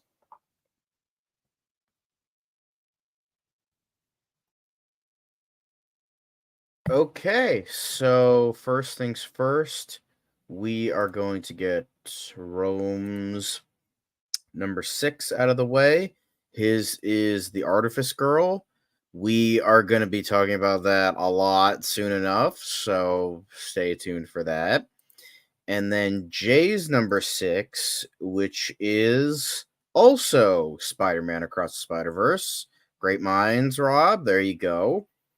And then finally, we get to movie and cartoons fans number 6, which is definitely something I think I may have heard of it. Is Unicorn Wars. Definitely sounds really interesting. Rob, maybe you've heard of it. I don't know. But yeah, I have heard of it. I haven't gotten to it though yet. I might watch that because that sounds fucking awesome. So I might give that. I might give that a watch because Yeah, me I got to too. watch a lot of stuff in the last 2 weeks for my own personal top 15 of the year. So with that, we move on to my number 5. Now we can talk a little bit longer about our favorite films. So here we go. My number 5 is The Artifice Girl. So I honestly, I can be a curmudgeon sometimes. Maybe not Mark levels, but I can be a curmudgeon. And when everyone was saying, "Oh, this is one of the best fucking movies you will ever watch this year. Oh my god, it's so amazing." Not gonna lie, within like the first like minute or so, I'm like, "Oh, this movie's gonna fucking suck. I'm gonna fucking hate this movie just out of spite. Fuck you guys." But no, I was won over by the end. It was so fucking well done. It was it just like it has 3 smaller moments. It's just people talking in a room. Like that's kind of what Oppenheimer is on a bigger scale, but Artifice Girl is definitely that lo-fi sci-fi that definitely really works. It The performances, it's mainly just these 3 people and eventually 2 people. So it's 3 different perspectives on like AI. One is like very early stages, what we are kind of at right now, and then the next stage, and then the next stage after that. The sci-fi great Lance Henriksen is also in it in a smaller role at the end of the film. And this is a movie that knew its budget. It knew what to do and what not to do, and it absolutely fucking succeeded in doing what it needed to do without its budget. Sure, it's just people talking, but they make it so engaging. They make it so engaging and intriguing to watch. And it has a lot to say, but it doesn't treat you like an idiot, but it also doesn't treat you like Einstein. It's like that perfect middle ground of like, okay, you can grasp what's going on, but it doesn't spoon feed everything to you, but it doesn't um it doesn't like it doesn't like hold your hand or spoon feed you, but it also doesn't like go with these like bonkers concepts because it brings up a lot of like the dichotomy of like AI versus like humanity and dealing with this very serious topic. And it's not, and what was so like refreshing about this, it deals with a lot of like the pros and cons of AI, but it's not fucking Terminator. Don't get me wrong, I love Terminator, but it's not just like this overblown, terrible wank fest against AI. And that's kind of refreshing. Whatever your stance is on AI in regards to creativity or not, with how this movie handles it, it does it in a way that's just it feels so refreshing because it's not necessarily pro AI, it's just a view on AI that isn't just so overwhelmingly negative. And just from that basis alone makes it honestly sometimes more interesting because it's like, I'm sure you can make a great anti-AI story. I'm like, don't more power to you, don't get me wrong. And as long as you do it well, that's good. But like just on the basis of, oh, it's actually like this thought out exploration of what AI can be if done right, but still dealing with the problems it can have, how we maybe mishandle it as humans, but how we could have like this greater like understanding of it, but not understanding it at all. How there are certain things about the human mind that AI can't achieve, or how it treats the singularity, which is the famous idea of famous concept of AI intelligence exceeding human intelligence and all of that. So it deals with a lot of these ideas really, really well, and it deals with a lot of these like concepts, and it's just so refreshing with how it just takes itself. It's refreshing in its concepts, it's refreshing in its execution, and it does so much with just people talking. That's why I hate it when going to detract a little bit, going a little bit off topic, but when people talk about Oppenheimer, oh, it's just people talking in a room. How is that interesting?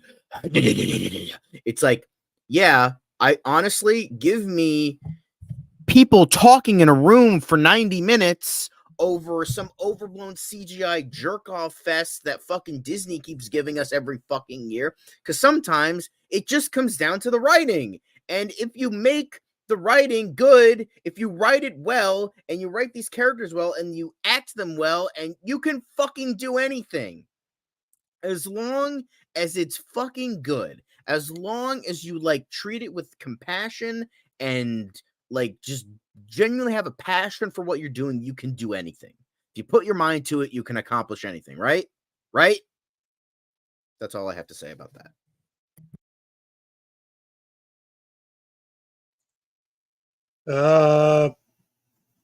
Great minds think alike, and I don't mean to be smug here, but you're welcome for telling you about this movie. The Artifice Girl! Look, I know technically this had a premiere in 2022, but it had a wider release in 2023, so it counts. But anyway, yeah, this movie's fucking brilliant. Going back on the whole Oppenheimer being a very dialogue-heavy movie, and if you like those kinds of movies, like the ones I mentioned before, you will definitely love this. I don't have a problem, like with what John was saying, I don't have a problem with a dialogue-heavy movie. Not everything needs to be CGI, explosions, and sky beams. I don't mind people talking, as long as what they are talking about is interesting and has a point. This has a point. It makes a great point. This script is genius. The concept of the movie is genius. The idea of people using like these kinds of sting operations to catfish predators. We've seen this done before. Look at To Catch a Predator.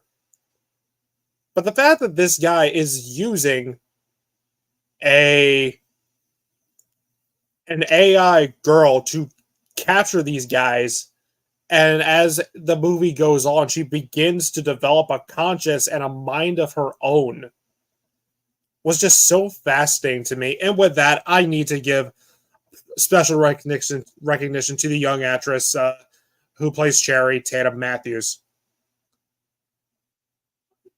I know it's usually typical to make fun of child actors, but holy fucking shit. I was impressed by this little girl.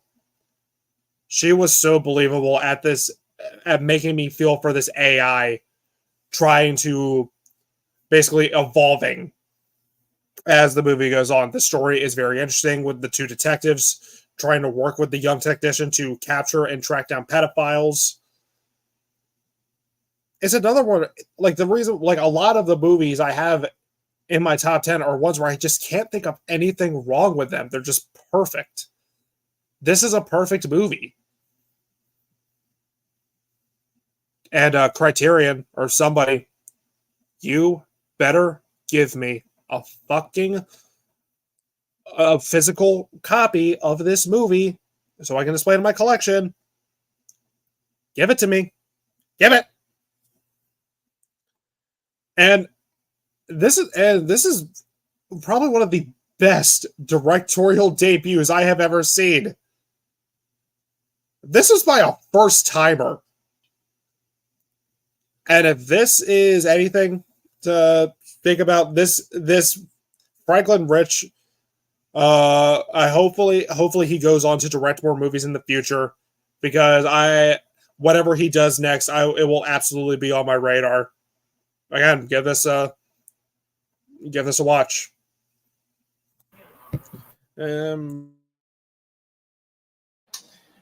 All right, so my number 5. I hate to be the one to break the cycle, but don't worry. I'll talk about Artifice Girl eventually, okay? Calm your panties, all right? So my number 5 is 1001. I've honestly just heard so many great things about this film, and I decided to check it out in theaters, and wow. Talk about a wonderful movie. It's just everything, like the performances, the cinematography, and even the story is so very heartfelt. I love how its style takes place like within early 90s New York setting, where pretty much it talks about like living a childhood within a rough life. Not necessarily the most safe place. It's just it brings that it honestly just it just it's just like a lot of that I love that look. The characters are just so relatable. I love the chemistry between every single character, especially with Terry and his mother. Though I love the bond they have. They look and feel like mother and son. However, and yeah, they always have their arguments. They always have their disagreements, but that's how children and parents act in these kinds of situations, especially with these two that actually lived within this rough life setting. But I will say and even the mother really cares for her child, and just looking out for his well-being. However, this is where I get to talk about my favorite character, not just in this movie, but practically any movie that came out this year. Lucky. Now, look, I know that some of you really can't relate to this. I'm probably the only one that can. But as someone who has been dating someone who has had a child and who had just recently got engaged this past Christmas, I've been trying to fill in the stepfather's shoes for my fiance's son. I've been trying to feel those shoes and try to be like a father figure to him. That's exactly what Lucky is. He's practically me in a way. And honestly, what happens to him, I cried. It's just the ending just broke me. I just cried. It honestly, it was heartbreaking to see it. I really don't want to spoil too much, but this is honestly just a great movie, and it just means so much. And I honestly just cannot wait to see this movie again. So, number 5, 1001.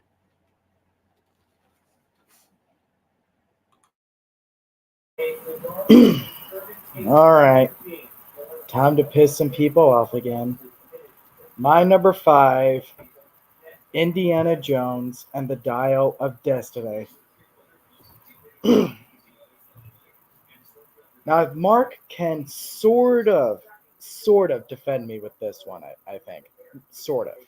But I was excited for this. Look, we all know how poorly handled the legacy Star Wars sequel trilogy was. There's no plan. People hated how they handled the characters. So for there to be a lot of skepticism going into a new Indiana Jones film, I had my fair share of skepticism also. But I think this was better than the entire Star Wars sequel trilogy combined. Because I just think they used Harrison Ford's character so much more respectfully than anyone in the sequel trilogy.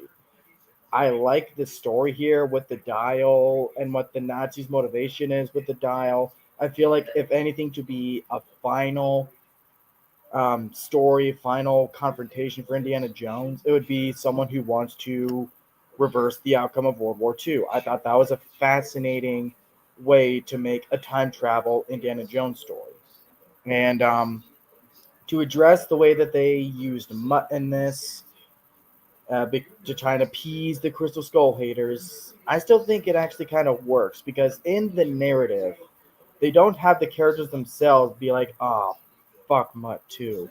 You know, that kind of thing, like how they had that kind of writing in Rise of Skywalker. They still had Indiana Jones mourn the loss of his son. So I like the way they wrote it there, even though they took Mutt out of the story. And Matt Mikkelsen, I think gives one of the best performances in the entire franchise here as the villain. And of course, the flashback was a lot of fun. And kind of going into some negatives though, I did not like Phoebe Waller Bridge for most of this movie, nearly at all.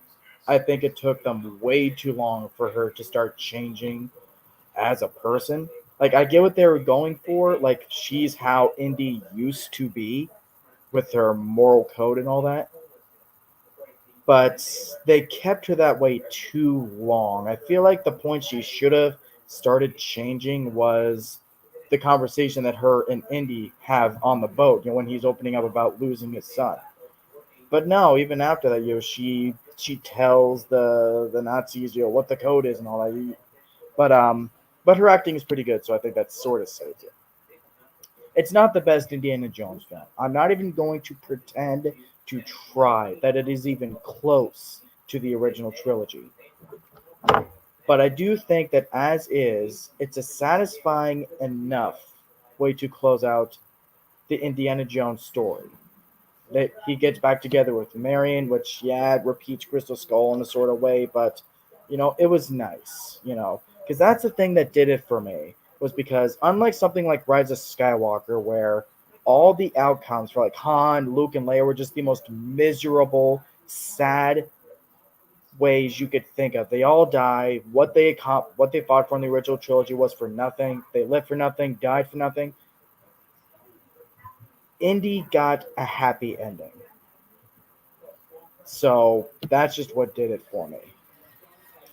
So again, I'm not even gonna pretend to try and say, "Oh, this is better than any of the films in the original trilogy," but it's good enough on its own merits. So that's my number 5. Good enough is the enemy of humanity. That's the way you want it, you little shit. Fine.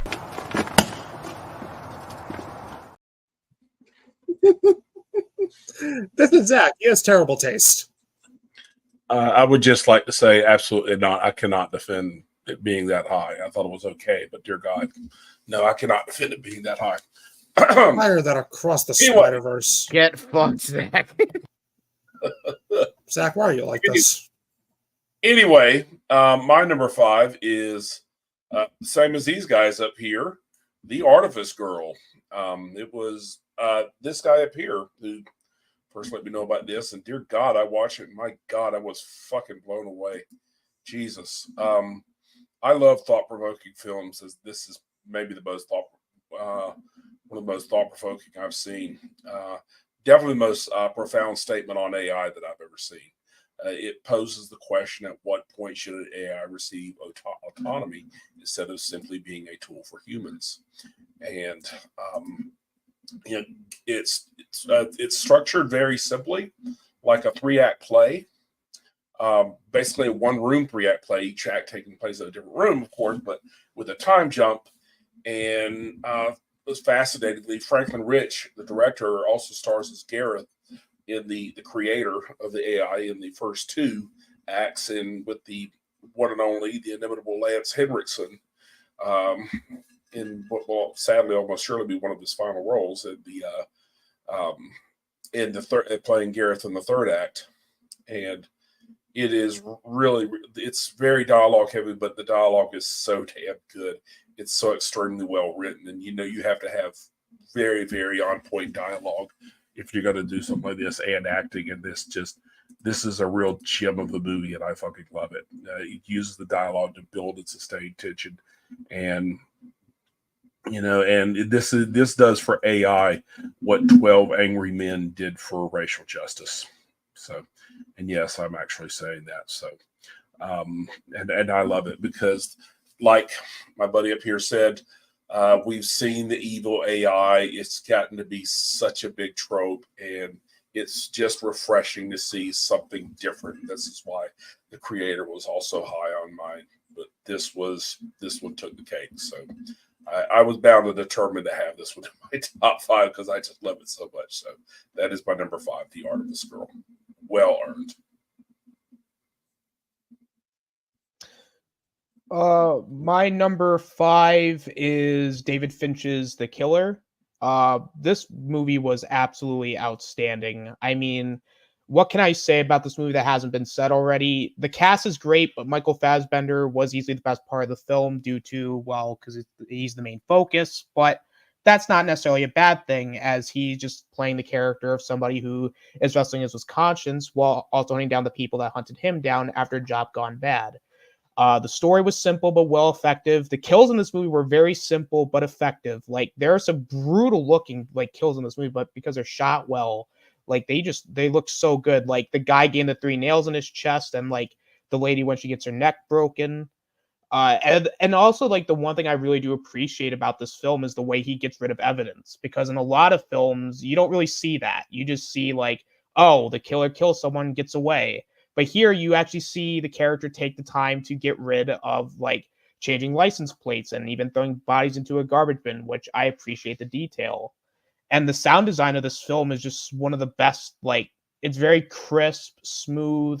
I did not feel the editing was great, because I didn't feel the runtime at all. Like, it was a near perfect film. Like, it's one of those films that's like simple in its premise, but it works because of its simplicity.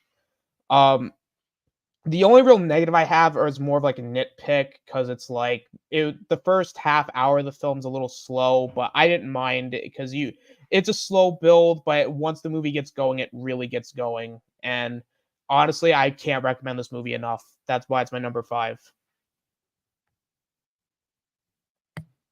Okay. So now we get to Rome's number 5, which is When Evil Lurks. I believe it's a possession movie that I remember him talking about a lot, so I might give that a watch. I remember him being a really big fan of this. He was going on and on about this in the chat, so recommend this. I trust him, so I might give it a watch.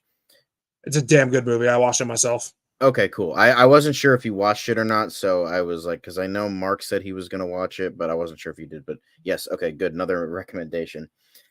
So When Evil Lurks for number 5 for Rome, and then for Jay, his number 5 is Gen V or Gen 5. I don't know.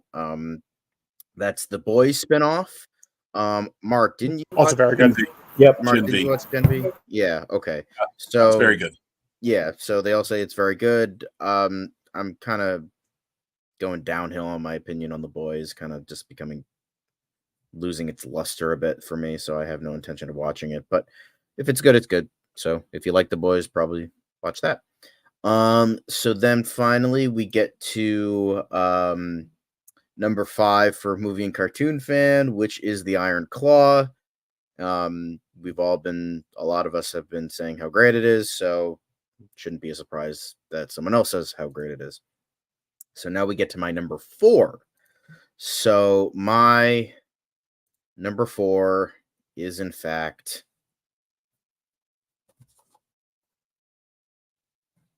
Oppenheimer.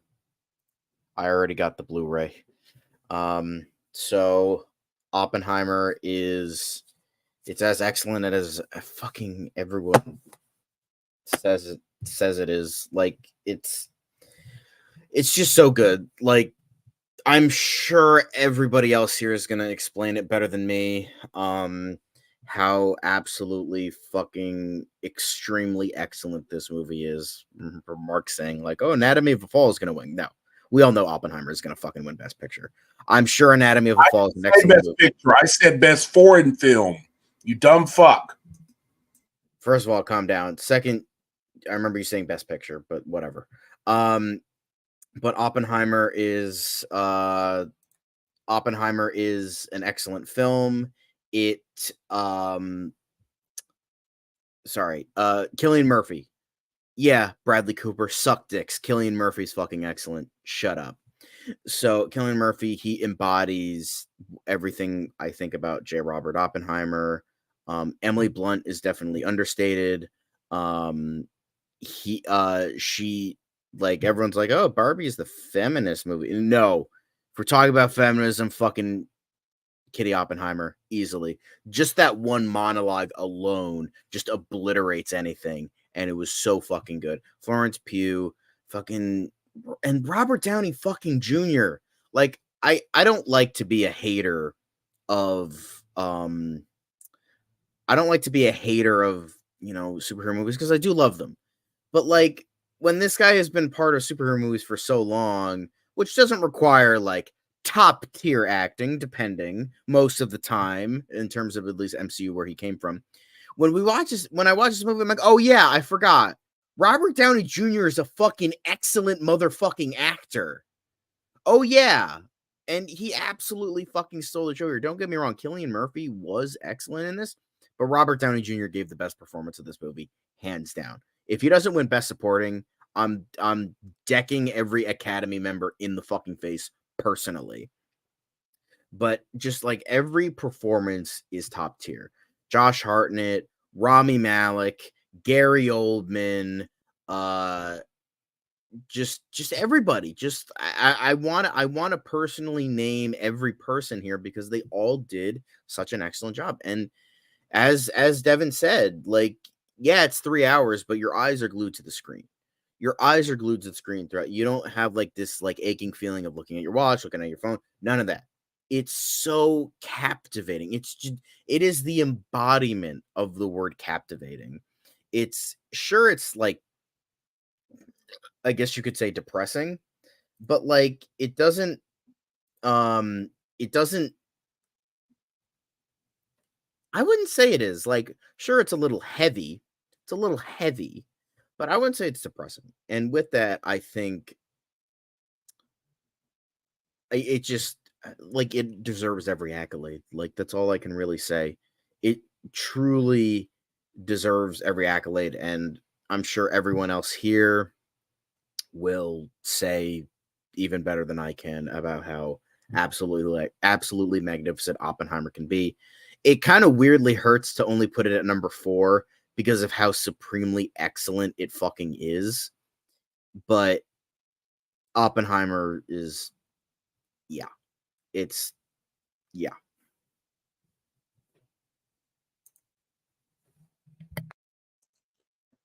Okay, my number 4 is Evil Dead Rise. The consistency continues. Of all like the big horror franchises, Evil Dead has always been my favorite. Because in my opinion, there hasn't been a single bad entry in this franchise. Like even my least favorite, which is the remake, I still like. I'm sorry, John, but like the original Evil Dead 2, and Army of Darkness are like among my favorite movies of all time. Ash vs. Evil Dead is fucking awesome too. Like this was right up there with my number 2 as my most anticipated movie of the year, and the consistency continues. The acting is really good, and unlike most horror movies nowadays where you have a Halloween Kills, the characters in this movie are actually smart. What a shock. I loved the dynamic of the family. I loved the change of the setting where it's set in an apartment complex instead of the cabin. Which, don't get me wrong, I like seeing the cabin, but I'm glad they finally did something new. Alyssa Sutherland is definitely the standout. Once she becomes possessed, she is so goddamn creepy and hilarious. And speaking of which, the dark humor is great. Like, I love like like one of the funniest parts of the movie is when was when they're looking through the door hole and you just see the fucking kid get flung across the room. And when she says, "I'm good to be free of you titty sucking parasites." Like, yeah, exactly, Rob. Yeet. Yeah, I loved how mean and relentless the Deadites were. I loved how this movie actually has balls. Like, oh yeah, like, yeah, we have fucking kids being killed in this movie. Like, fuck yeah. And I always complain about CGI blood, but goddamn, the blood and gore in this movie, it's so over the top and awesome. Just like you'd expect from Evil Dead, it gives us that good old bodily dismemberment. Camera work is excellent. We always get awesome camera work in the Evil Dead movies. This is no exception. I loved the references to the original movies, such as the Deadites chanting "Dead by Dawn." Beth, who is a fucking wonderful character, probably one of my favorite characters of the year, saying "Come get some." The cameo from Bruce Campbell, the homage to the eyeball, the elevator scene. Given a nod to the possessed trees. Oh, there's even references to The Shining and Nightmare on Elm Street. And even better, they fight the Thing. Like shit. We have Evil Dead and the Thing? Fuck, sign me up. Like, the Evil Dead Rise gets all the great elements of this franchise correctly. From the dark humor, the clever camera angles, the over-top blood and gore, the references to past movies, and the Deadites overall. This is how you do a soft reboot and continuation of a horror franchise. Take notes, David Gordon Cunting White Titties Green. Lee Cronin, you're awesome. Fuck yeah. Definitely one of my favorite horror movies of the 2020s. Rob? All right, then. So I guess I pretty much like my number 4. I guess I pretty much love this even more than you guys did, because number 4, I put Artifice Girl. I'll be honest with you. It's like, I honestly have never heard. I haven't heard of this movie until my good friend Cinemax Sterling. Another great recommendation. You better give me a shout out when we talk about honorable mentions, man. All right. Anyway, I mean, these guys have already pretty much said enough of it. I mean, this is such just a fantastic movie. I was not disappointed at all. It's another heavy dialogue movie, and you'll see one more of those a little bit higher on my list. But let me praise this movie first. It's amazing. I love movies that are very heavy dialogue, that are like 12 Angry Men and such. And like I said, one other movie that will be higher on my list. But if you love those kinds of movies, then you'll definitely love this movie. I mean, usually I have problems where films where the dialogue and the context just distracts from like basic concepts of show, don't tell, but it works great here since it is a movie that makes you use your brain and ask you philosophical questions like, does an AI have the ability to generate decisions based on feelings or preferences, or is an AI more than just a tool that could be used to benefit humanity? These are just so many thought-provoking questions, and the film just ask it cleverly. I love the actress who played Cherry, who was trying to track down all these pedophiles and predators online. She develops emotional behavior and was realized that she can never make personal choices. And honestly, that was honestly really, really sad. That was really heartbreaking. Like I said, the performance is all around great, including the one who played AI Cherry, but also same goes for Tatum Matthews, Cinda Nichols, David Gerard and Franklin Rich, who, by the way, this is his directorial debut. So, and yeah, I apologize if I butchered those names. So, I'm reading off a script, so I apologize. But anyway, everything about it is just wonderful. I mean, these guys have already said enough. I'm just repeating everything they're saying.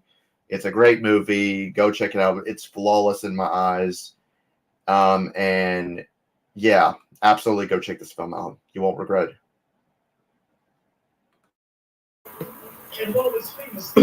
All right. My number 4 is my runner-up for best horror film of the year, and that is Saw X. Who would have thought that the 10th Saw movie was going to be regarded as one of, if not the best one? And plus, who would have thought by your 10th movie, make your main character the main character? Rocket science, I know. But jokes aside, this movie was awesome, dude. Like, I mean, I had faith in it, like a fair amount of faith in it. Anyway, after seeing the trailer, like I was excited to see John Kramer again, but I was like, all right, like, is this just gonna be like desperate ploy, get the fans back, or is there actually gonna be a point? And thankfully, there was a point. I like the way that it weaves itself narratively in between the first and second film. I actually think the continuity and all that lines up very well. I love the way John Kramer is written in this. They don't lose sight of the fact that he is still a serial killer who puts people in these traps.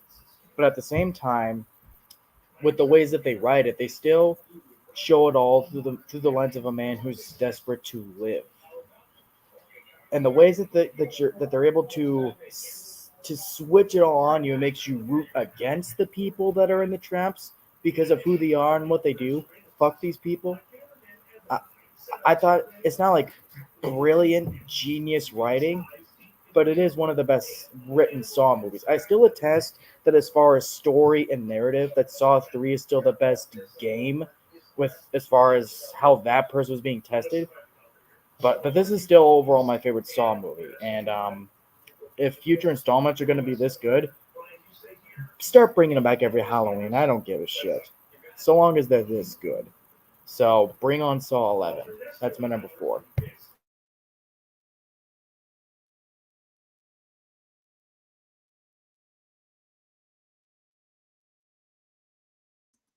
The Holdovers. That's my number 4.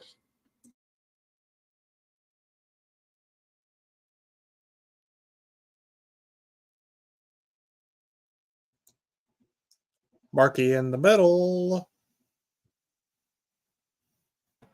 Hello? Mark.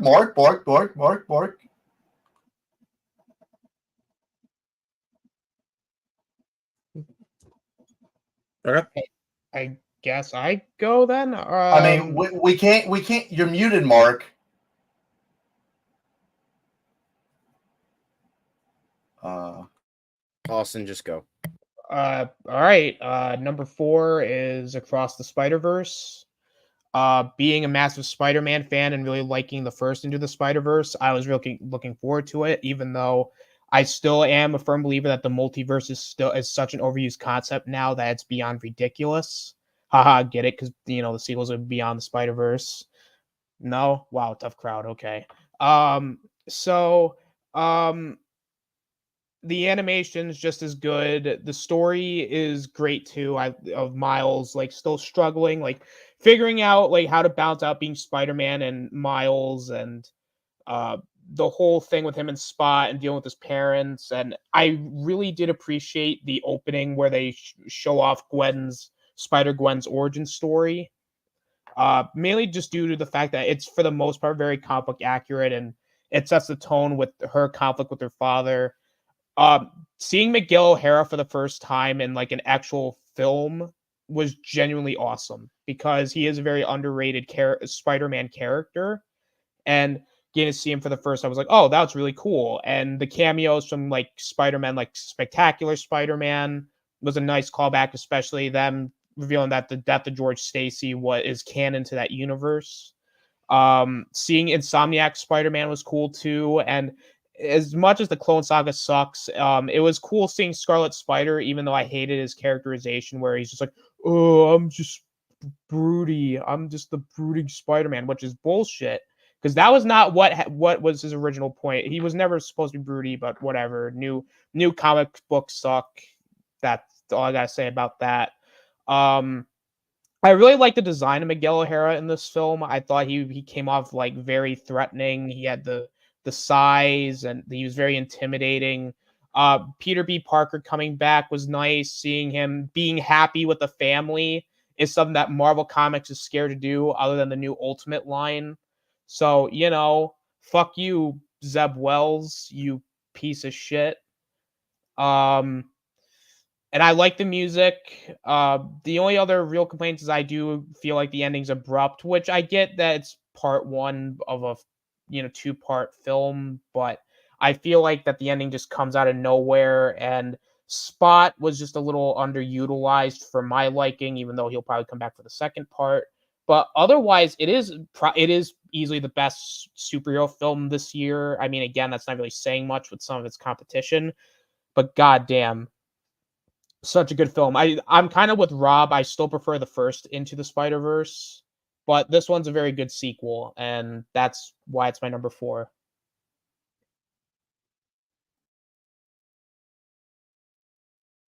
Okay, so now we get to Rome's number 4. Get rid of that. Number 4. His is also Evil Dead Rise, because great minds think alike. Evil Dead Rise. Rome, excellent taste. Then, unlike Zach, just kidding. Then Jay's number 4. Ow, or just pulling your leg. Jay's number 4, the only guy that has hit on his list, is Mission Impossible Dead Reckoning Part 1. Very good. A little disappointing. Not as good as Fallout, but still a very well done movie, and I can't wait for 8. What's up? That movie's a little special because we saw that together. Yeah, I mean, of course. Yeah, I was actually just going to bring that up. That was honestly the Great first minds, movie as we that keep saying. all of us have seen together. Yeah, well, except Zach and Well, Austin. well, they weren't there. We know what you mean. We know what you mean. Yeah, Most of exactly. the cool kids saw that together. Anyway, Mm. so he that's his number 4. He became a huge Mission Impossible fan recently, so that's pretty cool. Okay, now I think movie and cartoon fan for number 4, he does a 4th entry with John Wick Chapter 4. So I do hope that John Wick stays dead. Like, I'm excited for Ballerina though. Ballerina sounds interesting, but more on that next stream. So now we have my number 3, and movie and cartoon fan. You and I are the only ones with Inside. I know you guys liked it, but I liked it the most out of everyone here, as I'm the only one who put it on the list. And that's fine. That's cool. Inside is just so fucking brilliant. Like, even though as much as I love Oppenheimer, it was really like between these two, like in terms of 3 and 4. It was really between these two, and it's just honestly just Inside, it's just like Oppenheimer is a fucking achievement, but like Inside ever so slightly. I know. This is gonna sound ridiculous, but ever so slightly impressed me a little bit more. I know. But here's the thing. We're getting an all-star cast from Christopher Nolan with a passion project of his. Of course that's gonna be excellent. I know people didn't like Tenet, and that's fine, but it's just like I feel like that's a little bit par for the course. But for Inside, for me, is like, okay, Willem Dafoe, the man is an exceptional actor, but can he handle a movie on his own with just him, no other people? And he does it flawlessly. And there is one thing that is bad about the movie. I won't mention it. Devin, I know you've seen it, and Rob, I know you've seen it, and you know exactly what I'm talking about. Don't fucking say a thing, because it's not great. There's one thing. It's the one thing everyone knows. If you know, you know. I'll just say that. If you know, you know.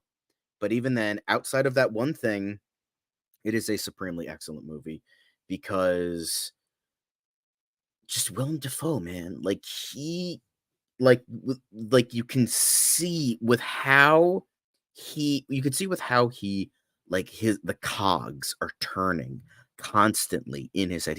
He might not be like a genius, but it's like it goes back into that human intuition of survival. Like, how the fuck is he gonna survive this?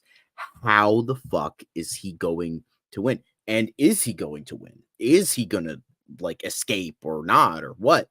And then there's like little twists and turns with how is it like the stuff in his head, the stuff not, what is like what's going on, and like it just like there's all these various aspects that just combines into this fucking amazing movie. And the director, I don't know who he is. I don't know if he's first time director or what, but he did it extremely well. Okay, cool. He did it extremely well. Willem Dafoe did extremely well. Again, it's one of those movies you have to experience for yourself. I can see why some people might not like it because it is very slow at points, but like I feel like it still intrigued me all the way through. I still got that intrigue from beginning to end. A little bouts of slowness, but it didn't bother me. And then like with how like I mean, it just like I know people make this joke of like Willem Dafoe going insane cinematic universe, yet another one. And you know what? If it works, it works. The man can do psychopathic characters very well, and it's like it's kind of interesting to see just like him relatively normal, just a run of the mill art thief, to someone who just is just losing everything around him, whether it's this prison he's in, or you know he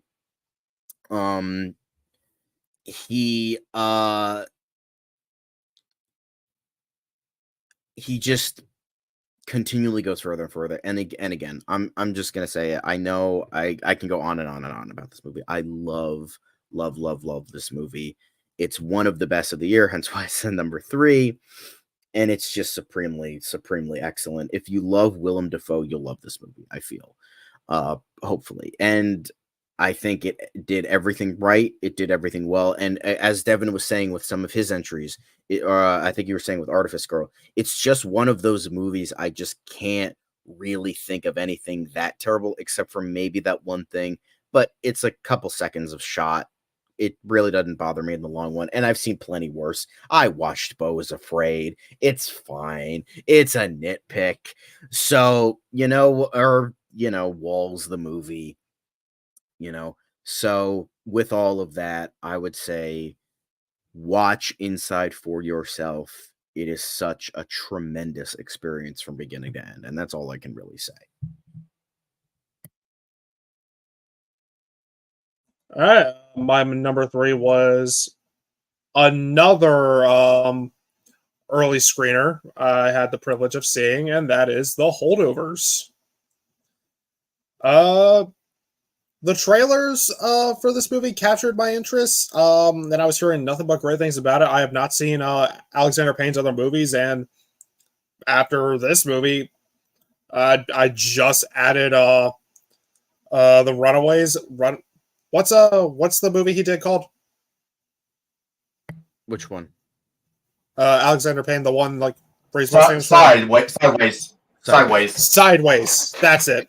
I just added that movie to my watch list because holy shit. I think this might be a movie I might watch during Christmas time. I loved the story of a teacher who no one likes has to chaperone these kids who are left behind on Christmas break, and a cafeteria worker who's dealing with the loss of her son who died in the Vietnam War. Eventually, the teacher is left with one rebellious student, and throughout the course of the film, he learns to bond with him and lighten up. Paul Giamatti, he absolutely earned his Golden Globe. Like, he really was awesome as this curmudgeony teacher, and oh my god, the way he sells that line, your penis cancer in human form. Like, the way this guy just blatantly insults his students is so fucking funny. Like it's perfect. And I loved these three characters. I loved the interactions with each other. I loved their bond. I loved their chemistry. Dialogue is excellent. This movie is fucking hilarious. I was laughing so hard at Paul Giamatti chasing Angus around the school and saying, "That's another detention. That's another one. That's another one." And then that leads to Angus breaking dislocating his shoulder, and then he has to take him to the fucking hospital. Like, it's such a heartwarming the movie. Like, it's not one of those manipulative, heartfelt movies that's trying to get a reaction out of the audience when in reality it's not genuine. This is genuine. I love the 70s aesthetic, from the grain to hell, even the opening logo. And I didn't mind the slower pacing because I was so engrossed in the story and the characters bonding. God, I love this fucking movie. I love this movie. I cannot wait to see it again. And I have a spot in my Blu-ray collection, just waiting for it. That is my number 3. All right, so my number 3, this is going to be, well, all right, it's Godzilla -1. Sorry. I was going to say it was going to be one that I know will be higher on some people's list, but it's at number 3 for me. But don't misunderstand me. But don't mistake me. I still absolutely love this movie. Let me say that I am not the biggest Godzilla fan. In fact, I've only seen a handful of films. But when some of these guys pretty much kept talking about talking about it, I was like, okay, I guess I'll check it out. And then I saw it with Mark, which I guess he had internet problems. I don't know, but but we saw it together, and all I gotta say is wow. I know I'm saying wow a lot. I know, but what can I say? It's that incredible. It's truly a spectacle. I love everything about this movie. In fact, I'm probably going to be on an island for this, but I might actually even prefer this even over the original. As much as I love the original, don't get me wrong. I will say I love the characters in this film.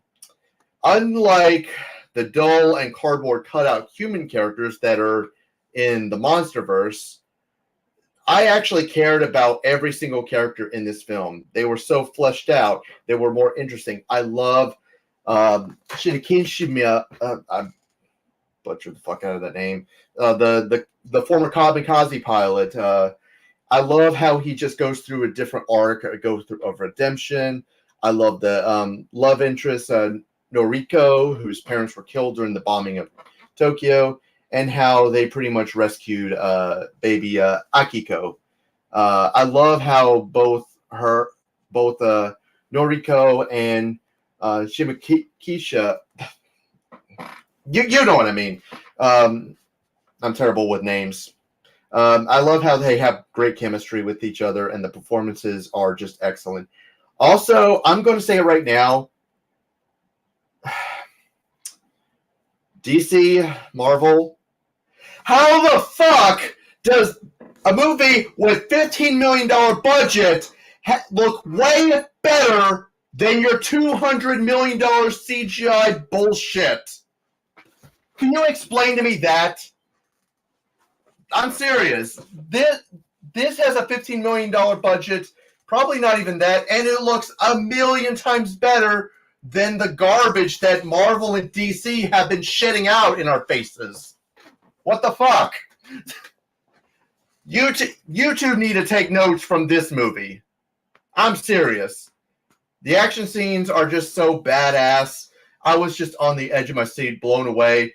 And there were honestly so many times where you could hear me say, whoa, or oh shit. It was just that incredible. Hell, you know what?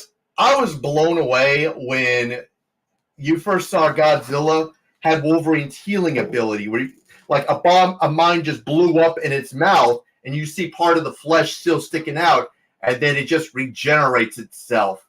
I was like, God damn! And let's not forget the iconic Godzilla theme. Dun, dun, dun, dun, dun, dun. Just where Godzilla was just destroying the city. The pacing was well done. Not once was I ever bored or felt like anything needed to be cut. I honestly could not think of anything. This is honestly my favorite action movie that came out this year. And I honestly just cannot wait to see it again. If you haven't seen it, then what the fuck is wrong with you? Go watch it right now, damn it! Anyway, number 3, Godzilla -1.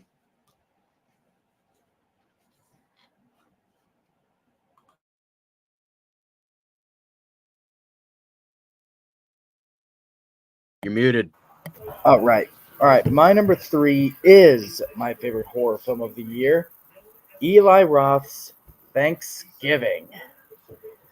I've been looking forward to this movie for quite a while. As we all know, it was based off of one of those little fake mock trailers from the Grindhouse double feature film. And I don't know if it's just me, but I'm just going to assume that the one that people wanted most to be an actual movie was Thanksgiving. Yes, I liked Machete. Hobo with a Shotgun was a lot of fun, but I was waiting for Thanksgiving, and we finally got it. And it didn't disappoint, not in the slightest. We could have easily just turned into a slasher film that just has Thanksgiving referenced verbally every now and then. Under the capable direction, yes, I am saying capable direction of Eli Roth, because this was a passion project of his, it actually engrosses itself in the holiday. The way that John Carver kills people is all Thanksgiving themed. You know, cooking someone in an oven, stabbing them in the ears with little corn cob things. I love the kills in this. I love that it actually takes advantage of the concept. I love that it's able to not try to blatantly copy or rip off Scream, but it just has the flavor of Scream. And it honestly surprises me that they're getting a sequel greenlit, but you know what? If they're going to be as good as this one, I'm down for it. I love the kills. The characters were nothing special, but you know what? He didn't kill the cat, so John Carver is A-okay in my book. So, yeah. Number 3, Thanksgiving. Oh, I can't wait to buy it on Blu-ray. Number 3.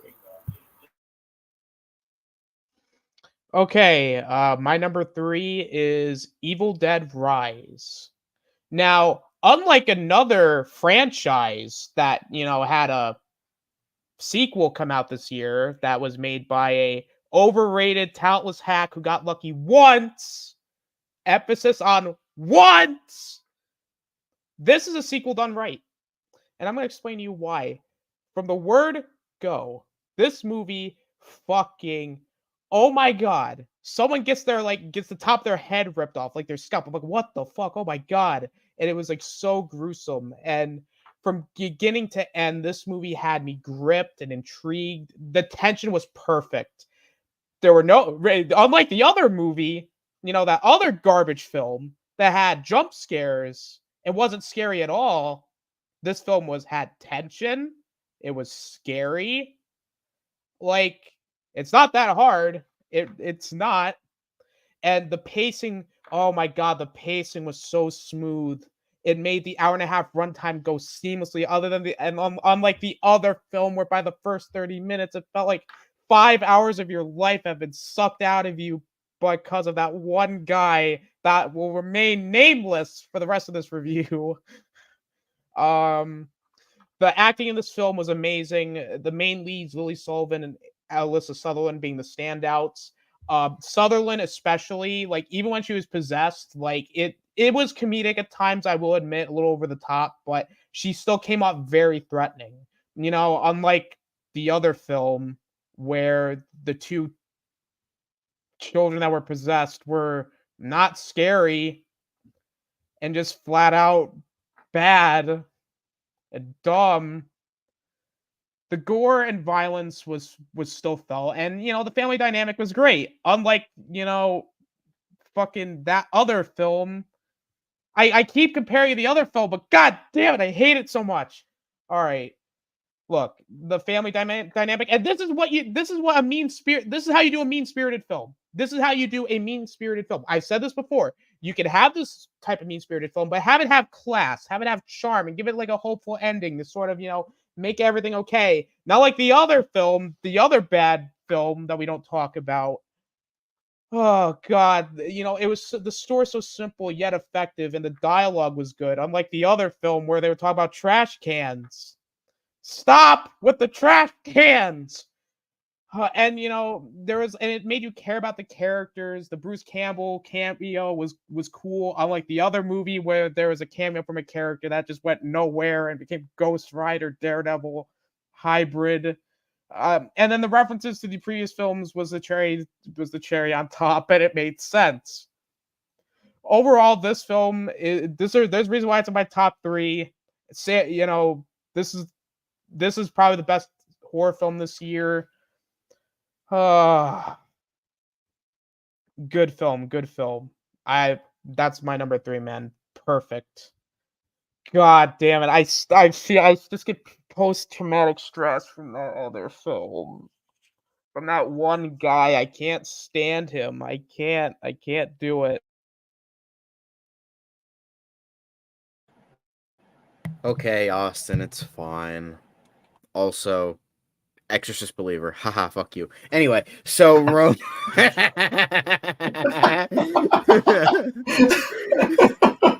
Sorry, I had to. I'm sorry. Not sorry. Anyway, blood.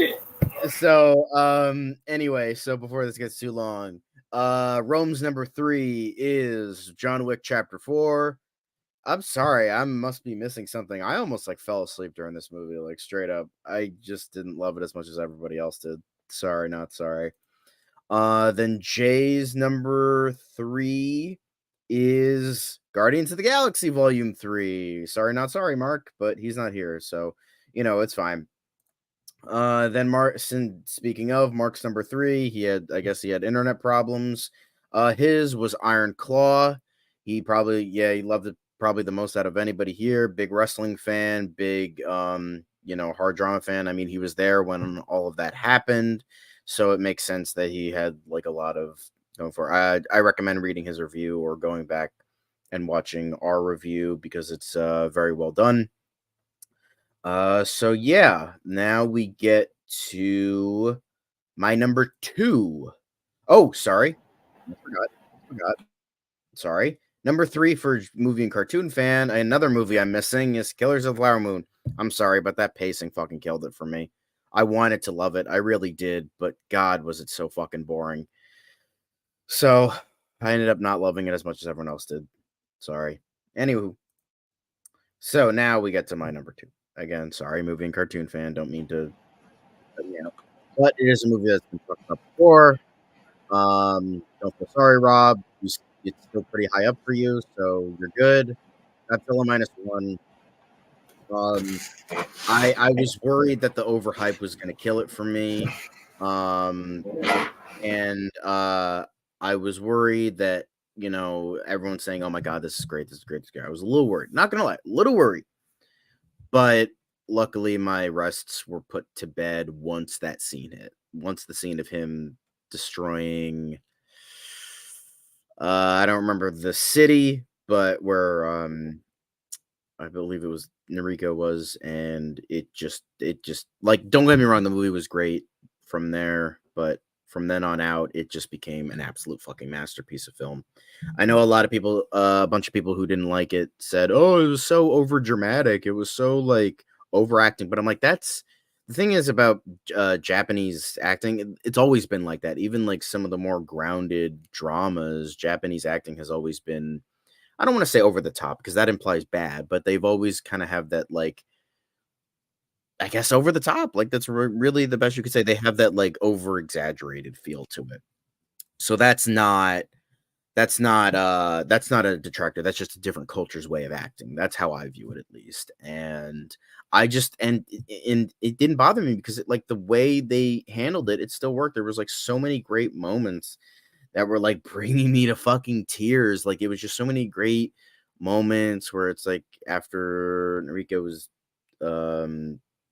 or Nikiko, what's the name of the character? I'm asking. It's okay to what's the name of the character again?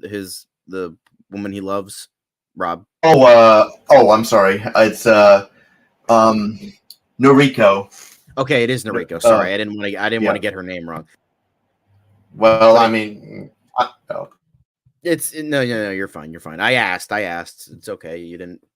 I asked for the interruption.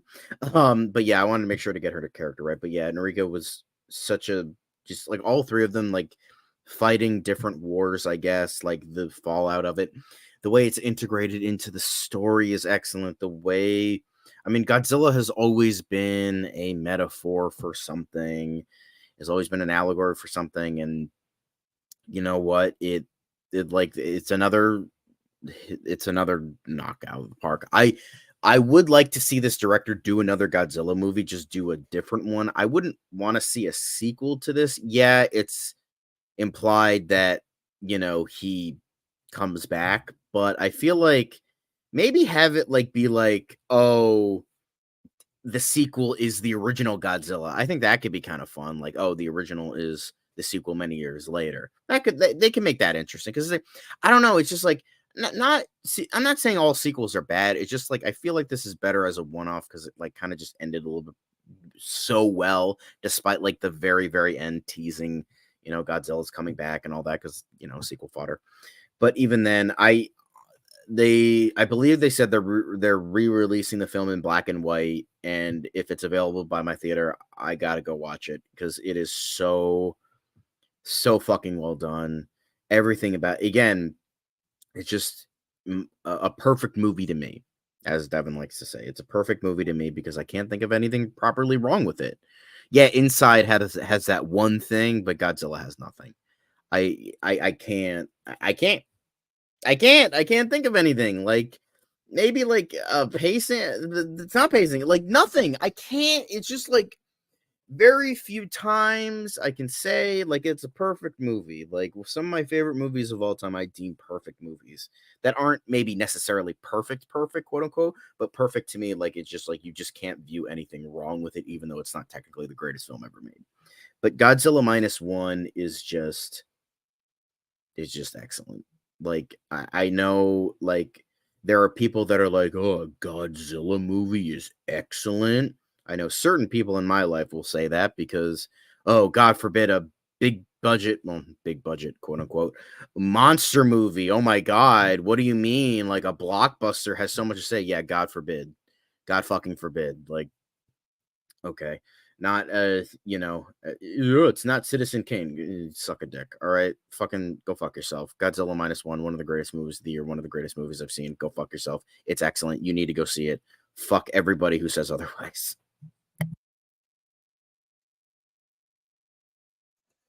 Okay, so my number 2 was my number 1 for a really long time. And that is Spider-Man Across the Spider-Verse. I had this at my number 1 for a while, but then I saw something that beat it. Like I was saying with Evil Dead Rise, this was my most anticipated movie of the year. Into Spider-Verse it's my favorite Spider-Man movie. It's one of my favorite movies. It's one of my favorite comic book movies. So I was anticipating this movie something fierce. And after dealing with delays thanks to the pandemic, I finally, this absolutely lived up to the hype. Like, the animation in this movie is stunning. Like, Into the Spider-Verse already had beautiful animation, but this tops it. I love all the blends and the uniqueness of the styles they use. I love how Spider-Gwen's look universe looks with all the different watercolors and the blues and the pinks, and how the background changes with whatever emotion she's feeling. Like this is one of the best looking animated films I have ever seen. It might be the best. Because holy shit, the amount of love, stress, and effort that came into making this movie look as good as it did really, really shows. And if Beyond the Spider-Verse is coming out later, they'll give us more time to maybe perfect the animation. But acting out everyone is great. I loved seeing Peter B. Parker again. It was great seeing Miles again. Of course, I love Spider-Gwen. I loved Issa Rae as Spider-Woman. And Oscar Isaac blew me away as Spider-Man 2099. He was such a very interesting and intimidating character. And then you have the Spot. How he starts off as a joke and he slowly becomes more intimidating and more threatening. And I can't wait to see how he is in the next movie. Like, this dude is going to be a fucking beast. Like, I love taking a villain that's lame and making them interesting. Like, look at Danny DeVito's Penguin in Batman Returns. Like, I always thought the Penguin was a lame character. He's fucking awesome. And look at and even better, the Spot now has an Edward Pass. I love the arcs that the characters go through, especially Miles and Gwen. You have how Miles doesn't want to be like anyone else, like any other Spider-Man. He wants to do his own thing. The movie is hilarious. I loved the humor. I loved the action, and I'm with Rob. I loved the long extended sequence of Spider-Gwen's world. I loved her fighting the Vulture. The Easter eggs and the callbacks are just as great as Into the Spider-Verse. Like, it's great seeing Andrew. Like, it was great seeing Andrew Garfield and Tobey Maguire in that little snippet. And seeing Spectacular Spider-Man, because that was such a great fucking show. It's well paced. Not once did I feel the runtime because I was so invested in the story, the characters, and the world it inhabits. Third act, it's so intense, but it's so fun with all the Spider people chasing Miles across the station to the big reveal where Miles ends up in the wrong universe and there's no Spider-Man and he became the Prowler. I did not see that coming. Honestly, I don't care this ended on a cliffhanger. I know a lot of people in my theater were pissed, like they were screaming. And it did make me feel sad because my younger sister was actually starting to get scared. And we had to like cover her ears. But bring on Beyond the Spider-Verse. Bring it on. God, these people get Spider-Man. Unlike John Watts. And yes, I still stand behind that Spider-Man Homecoming is the worst Spider-Man movie. Boom.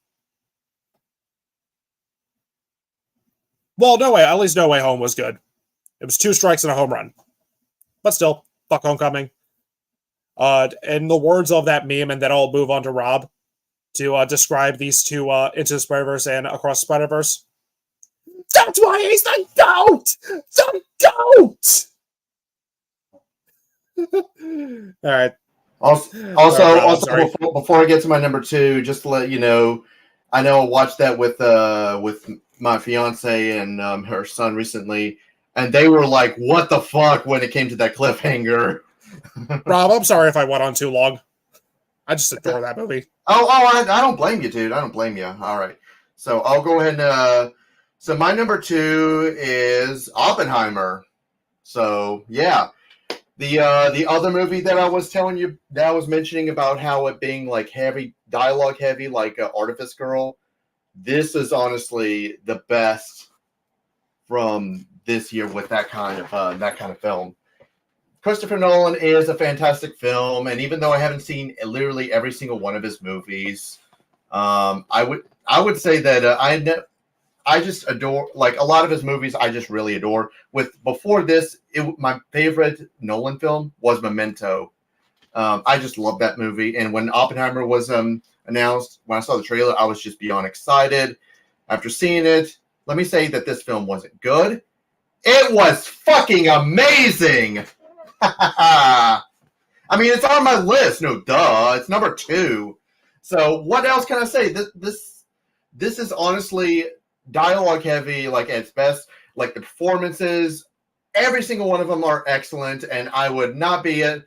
And I would love for Robert Downey Jr. to get that supporting actor award.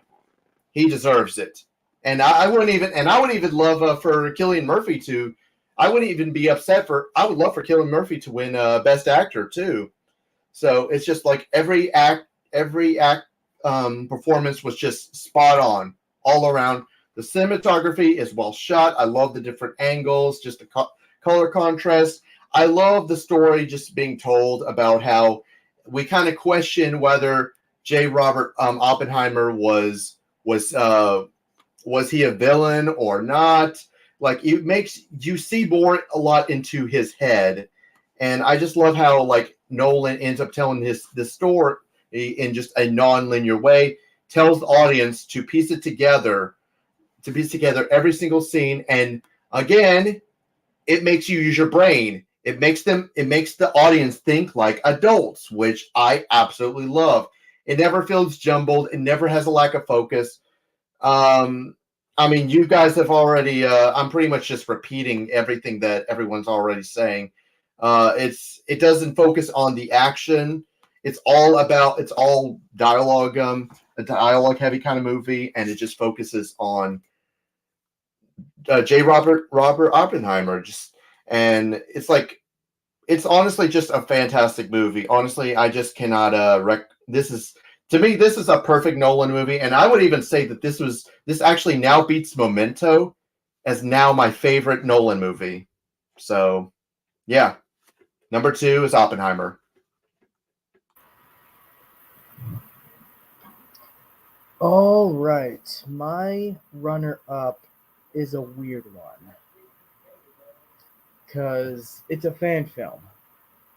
Star Wars Episode 9, The Rise of Skywalker Revitalized. To those who do not know, there is a YouTuber named Everest Productions who went and did these animated full feature-length redos, pretty much, of The Last Jedi and Rise of Skywalker.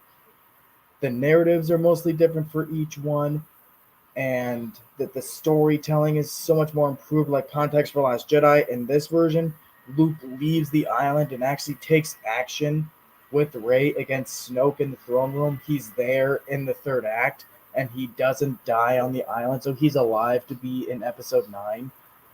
And then going into this one, in the Rise of Skywalker, it while also taking inspiration from bits of the Duel of the Fates script with the First Order taking over Coruscant, what I love about it is that they make it look like it's still Palpatine that's alive back from the dead, but then halfway through they show that it was all an illusion from Darth Plagueis, and he was the one behind the strings, doing everything the entire time. Doesn't that just sound so much more believable than Palpatine being back from the dead? Like, seriously, think about it. Darth Plagueis, who has the backstory of having been known to be able to, to know how to cheat death. There you go. That right there is already explained. Whereas in the movie we got, Palpatine Returned was never explained. And I love how the different ways they use the characters in this. Like, Poe Dameron has a heartbreaking death in this movie, and the ways that it serves, the way that it expands on Finn's rivalry with Captain Phasma, who is also still alive to be in this Episode 9.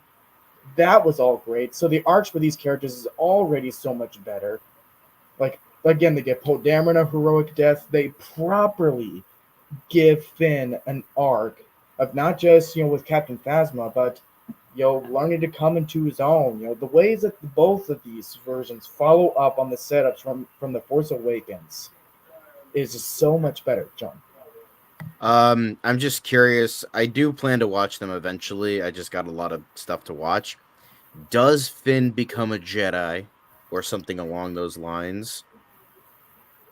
I don't want to give everything away, but Okay, text it. actually I don't sorta, care about 'cause spoilers, so just he you know what? uses Just text it to me. Text it to me he after uses the a fact. lightsaber. I will say that much. He gets his Okay. own lightsaber, Okay, so and just I don't care about spoilers. Text it to yeah, me because I'm very curious about them. So, yeah, all right, because sorry, like, continue. but yeah, just all around, like, because here's the thing, like, if you like, even if you didn't like Force Awakens or whatever, I would recommend watch The Force Awakens again as is. Then look up these two fan film versions of The Last Jedi and Rise of Skywalker and watch all three of these.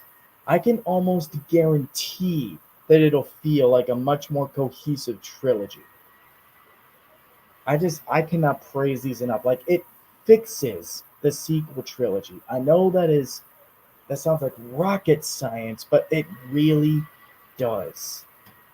So and and the last thing I'll say before I hand it off is that it's just you have no idea how good it felt to be able to watch The Force Awakens again, a movie I've always loved very much, and actually be able to look forward to what comes next. Because even though I like Last Jedi, Rise of Skywalker kills it.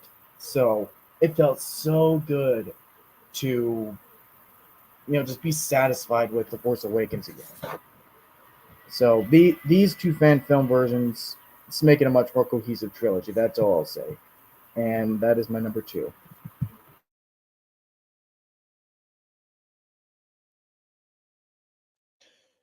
So my number two best of the year is John Wick Chapter 4. Um After watching this movie, I said, God damn, they did it again.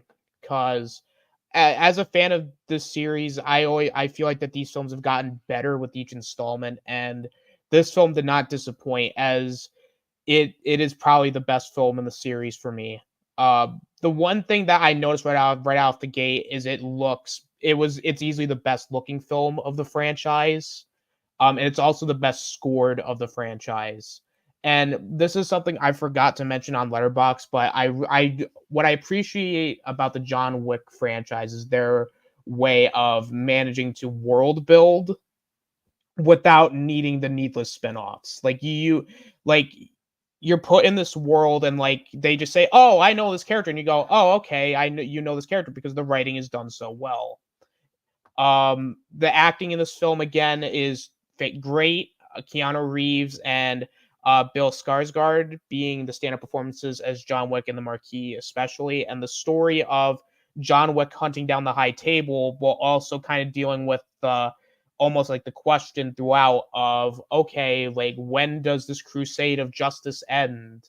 Because even throughout the film, you have multiple people saying, well, yeah, you can continue on going against the High Table, but they're just going to be replaced over and over again. And that's something I appreciate too, is they expand more of the High Table in this film, where they're not just the governing body, but more or less they're like the police, and like they don't take no shit. Like once they killed Sharon, uh like my mouth dropped because I was like, holy shit, because you grow attached to these characters. And I like that this film also intertwines the two other characters of Mr. Nobody and Kane, the blind martial artist. And it like all three characters are intertwined. And one of my favorite scenes of the film is where they're playing poker. And if I'm not mistaken, I believe it was I think it oh god, it was Scott Atkins, I believe. Um like he was dealing out the cards and saying, one, it wants to kill his way out of the High Table, one wants to pay his way out of the High Table, and you have one, like they all have interconnecting stories going on that I really do appreciate. The action again is fantastic. I like how in these films, especially in the third film and the fourth one, them using the environment to act with the action, because one of my problems with the early two films is like I think it was primarily focusing on like guns, which is fine, guns and shooting and like just straight up action. But in these two films, like they focus more on the environmental objects, which I think is great. Like in one fight, like they're using cars. Like it's just such a well done film, and the acting again from everybody, like Ian McShane, Lance Reddick, Donnie Yen, and Shamir Anderson's performances, like they were all great. Like the action's great, the ending is honestly really well done, and for a nearly 3-hour film, again, like this is a positive with films like this, is I really love the pacing because it just feels like it just went by so quick, and you're engrossed in the story of what's happening. This movie is literally like, if I didn't watch the other film that's like my number one, this might have been my favorite film of the year, because John Wick has become my favorite franchise. And honestly, I can't wait for Ballerina. And I will probably eventually watch The Continental, although I've heard some mixed things about it, but I'll probably still give it a chance. But yeah, I just this is great. It's my number two. Okay, so now we get to our three who are not here. For number two for Rome is Oppenheimer. Shouldn't be a what's the word I'm looking for? Shouldn't be a surprise. Oppenheimer. Jay's number two is Godzilla -1, another non-surprise. So yeah, Godzilla -1, and then finally for Mark, his is also Godzilla -1. I mean, we all have great taste except for Zach, so you know that's par for the course. Just kidding. And then finally for number two for movie and cartoon fan, while being a cartoon fan, his number two is Spider-Man Across the Spider-Verse. Good choice. Yeah, but like I'd rather have them perfect it and make it good rather than, you know, having and then getting something quick and then have it like be the next Spider-Man Homecoming, so that's good. So, all right. Now before we reach our number ones, I'm going to just do this, and I'm going to reveal my honorable mentions, which for me are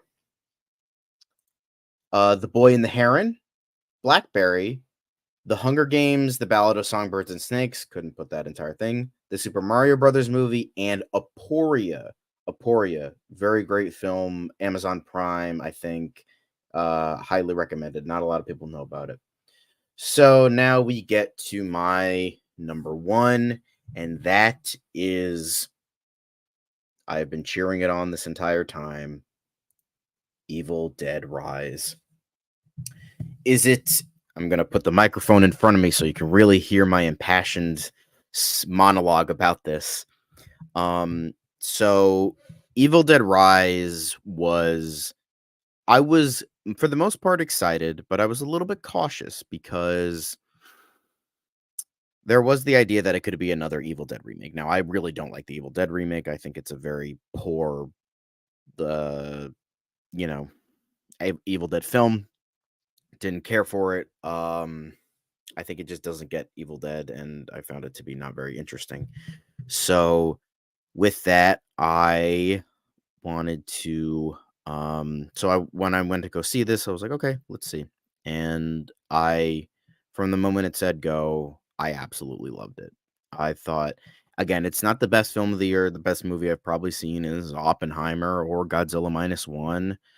Probably Oppenheimer, but Evil Dead Rise, I think, as much as I love Evil Dead 2 and much as I enjoy Army of Darkness, I think Evil Dead Rise might be my second favorite Evil Dead movie because it's the closest that the Evil Dead franchise has gotten to what the first film represented, like that true horror that's grounded and disturbing at one time that is grounded and disturbing, and then but also can be weird and kooky. It like kind of gets both of those ideas almost perfectly. Yes, it's never going to be the Evil Dead for me because that's my favorite. I love the first Evil Dead so much.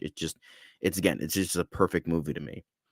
It's my top 5 in my top 5 favorite movies of all time, and I really like Evil Dead 2. I think people need to calm down about it, but it's still a very great movie for a reason. Army of Darkness is good, not great. It has the best Ash, but the movie around it is like not really all that great. But Evil Dead Rise, what hasn't been said? What hasn't been said? This movie, Lee Cronin understands the Evil Dead to a T. He got it. He got what it was going for, what Sam Raimi did all those years ago in that rinky-dink cabin over the course of over 12 weeks of filming, where every possible thing could go wrong did, and he somehow made it work. I think all of them, all the actors and actresses in this film were great, which is saying a lot because a lot of them are children. Elisa Sutherland as Ellie was great. And then Lily Sullivan as Beth was exceptional. And then Nell Fisher, Gabrielle Eccles, and Morgan Davies, all of them were really, really good. They did what they did in terms of what they did together. Like, the chemistry between them was great, whether it was dealing with whether they became Deadites or not. I think their relationship, you bought the relationship of this family. You bought what made them like together. Like, it was like that good balance of like, oh, what'd you do with my shirt? Why? Oh, I left it here. It's like, wow, why are you touching my shit? Da, da, da, da. Like, you get that like banter, but like at the end of the day, they're still together and they're still family. I know we kind of keep bringing that up with family, but with how they do it here is just so just like they nail it. They nail that family dynamic. And Elisa Sutherland as a Deadite was so fucking good. She nailed it. She nailed the disturbing fucking creepiness, but also the funniness, fucked up nature of it. And I still adore how calling her kids titty sucking parasites. I fucking love that so much. It's so funny. And then the CGI blood. A lot of people are like, when I found out it was CGI blood from these guys when we did the review, I was shocked. I was genuinely shocked because I didn't think it was. It didn't look like it to me because usually I can tell CGI blood and it usually sucks. It's usually terrible. But here it was so good and so well utilized from a stylistic point of view, kind of like best thing other one I could think of for CGI blood was Zodiac. But Evil Dead Rise really got everything right from the beginning, middle, and the Bruce Campbell cameo, great, small enough, and it worked. It was so funny. It sounds like something Ash would say, even though it's not Ash, but you know, it sounds like something he would say. The book looks great. How everything takes place. There's so many great, disturbing scenes. I remember Rome saying in the review, like, when you saw a kid flying with no arms or legs, you know this movie is not gonna fuck around. So, you know, so, you know, it really, you know, damn. So and it's just like one of those, like, again, it's like one of those perfect movies to me. It's not a perfect movie, period, but it's a perfect movie to me because it just nailed what Sam Raimi did all those years ago. That's what it is. And the Evil Dead, at least the first movie, means so much to me as a guy who wants to hopefully make movies one day. So even not just as a movie, it's great, but the behind the scenes means a lot to me with how much they went through and how much they did. And not only did they create a successful movie, but they created one of the most successful horror franchises of all time and one of the most recognizable names in movie history. So, you know, it means a lot. So Evil Dead Rise, I think, nails it. There's no Ash. They changed the setting. They the supporting cast is mostly kids. this movie shouldn't have fucking worked. This movie should not have worked. Yet it did. It's one of, I think it's the only case I can probably think of in terms of its relation in terms of tone to the original film, because Evil Dead 2 and Army of Darkness are so like different in terms of like tone and their genre and all that. This, I think, is the closest you could possibly achieve to catching lightning in a bottle twice. I really genuinely think that. How the first Evil Dead was just miraculous, this one managed to be miraculous yet again. And I just cannot voice my love for this movie enough. I forgot to grab this when I announced it, but I did get it on Blu-ray. I just love this movie so fucking much. And yes, it's not Oppenheimer. Yes, it's not Godzilla -1. Yes, it's not Killers of the Flower Moon and all these other magnificent fucking movies that came out this, or Napoleon or all this other shit. I know it's not this high art, blah blah blah, but you know what? It's excellent to me, and that's all that matters. So to me, Evil Dead Rise is my number one favorite film of 2023.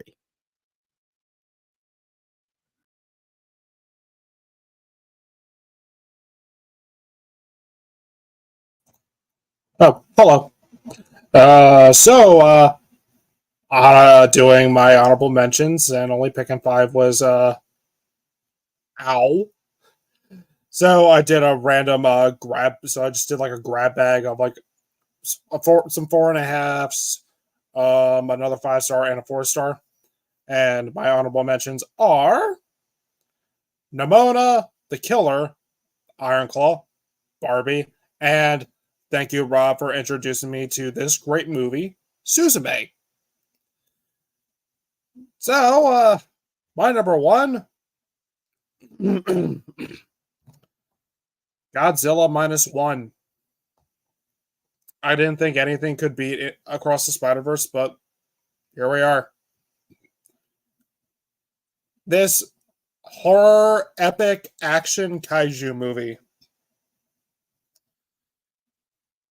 Wow. I'm not an expert on Godzilla or kaiju movies. I've seen the first classic Godzilla movie, and it's the actual Japanese version, not the King of the Monsters version with the random white guy saying narrating the movie. Not that one. I think it's great. I own the Criterion.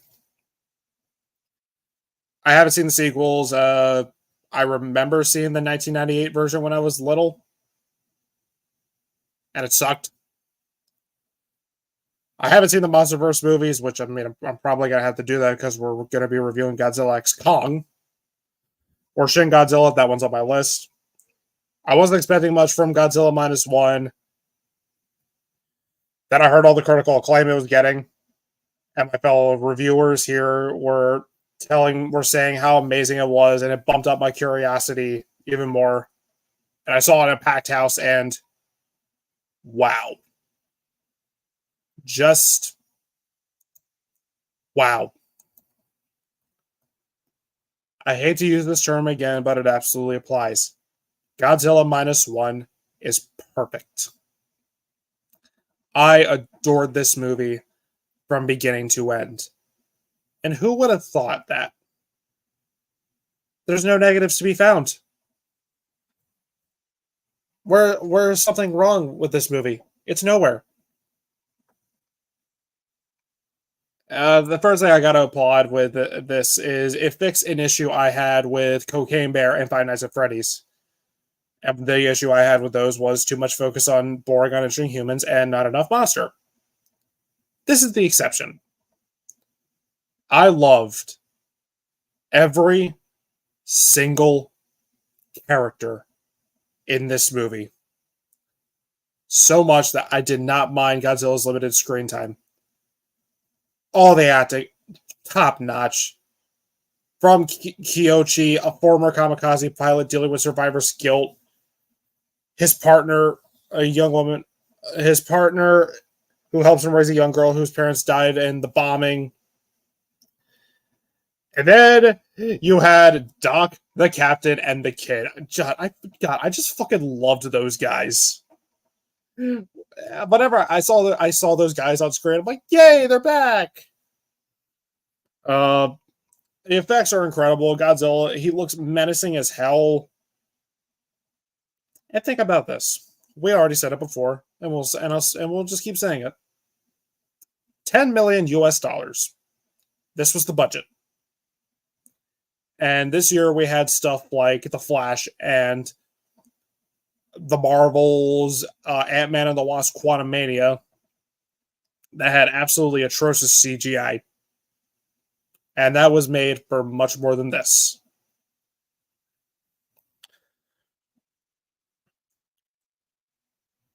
US, take notes. I loved the action scenes, especially the big fight with Godzilla. Oh, Aquaman 2 too. Yeah, the VFX in that movie fucking sucked. Godzilla has never been this intimidating. I like seeing him regenerate after getting blasted in the mouth, like he's Wolverine or Deadpool. Is like, holy fuck. Godzilla does not fuck around in this movie. He is a force to be reckoned with. And just and I love the blends of the tones in this movie because it's an epic, it's a horror movie, it's an action movie, a war movie, a drama, there's bits of comedy. And there's even a scene that brought me to tears at the very end. I will not give it away in case anyone still wants to see it. And if you haven't seen it yet, what the fuck is wrong with you? The themes of war and people coming together to fight a common threat, executed perfectly.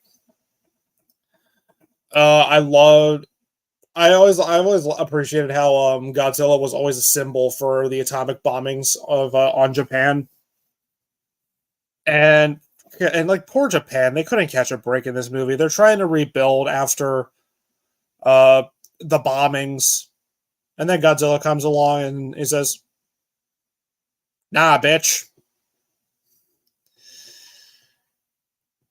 I'm probably not doing a good job talking about this movie. This review does not do it justice.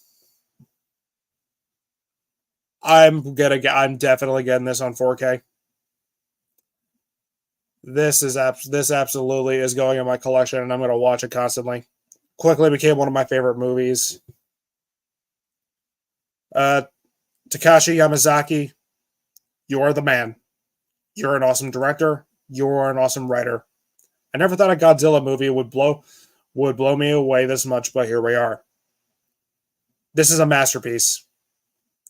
And again, it beat Across the Spider-Verse. It beat The Holdovers, Evil Dead Rise.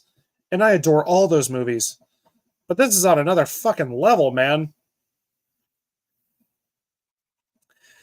And I laughed when the first trailer of Godzilla X Kong came out. Because it looks like a Nick Jr. show compared to this. Godzilla should be something that Japan and only Japan should do alone. I haven't seen the MonsterVerse movies yet, but they need to do their homework. This is how you do it. This is how you do it.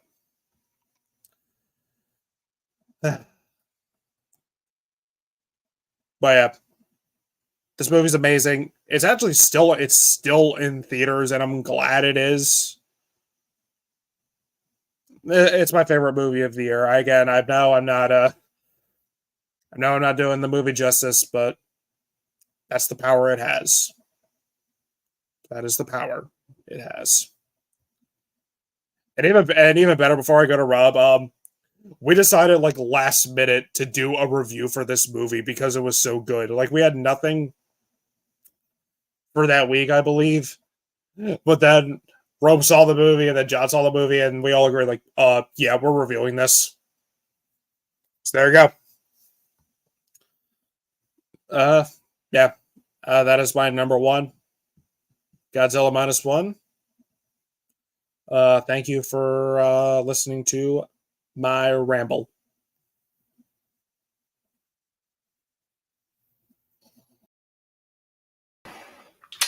Okay, so with my honorable mentions, I'm just gonna pick my numbers 16 through 20, and they will include as follows: Nimona, Blue Beetle, Saw X, Chevalier, Killers of the Flower Moon, and Nimona.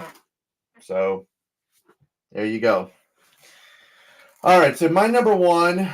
This is honestly gonna be a surprise, but my number one's actually a tie because there are these two movies. I love both of them equally, and it's impossible for me to choose one or the other to the point where I just said, fuck it. It's a tie it is. I don't give a shit. My number one is a tie between Suzume and The Boy and the Heron. I mean, like I said, I couldn't choose between either one of these. I love both of these movies. To me, they speak to me. They're both by some of my favorite directors. Makoto Shinkai, who also did Your Name. And of course, you got the legendary Hayao Miyazaki, who did Princess Mononoke, which is my favorite film, period. Yeah, I just adore both of these movies equally. They both have different inspirations. Suzume, there were inspirations that were inspired by like the earthquake and tsunami disasters that hit the Tohoku region of Japan back in March of 2011. And then you got The Boy and the Heron, which was inspired by Hayao Miyazaki's childhood, where he had to leave Tokyo during World War II. And of course, his mother was hospitalized due to tuberculosis. I mean, they both have to me, the both of them just fit so perfectly. In fact, I watched The Boy and the Heron like a second time, and it just got even better for me. That's just how much both of these movies speak to me. They have wonderful characters. They both have beautiful looking animation, and the reason it was and both of these films, honestly, they have the same kinds of themes about grief and learning to move on. And you see, someone very special to me once told me, there is no limit to grief after losing someone. It could be years in the future, and you probably would still be grieving, and you won't even know it. I've lost so many people in my lives. I'm going to get a little personal here. I've lost people in my lives between 2020 and 2022. One of them was my dad. He was a big part of my life. He was a major inspiration for me, and I mean the world to him. I lost him in January of 2022 due to Parkinson's dementia.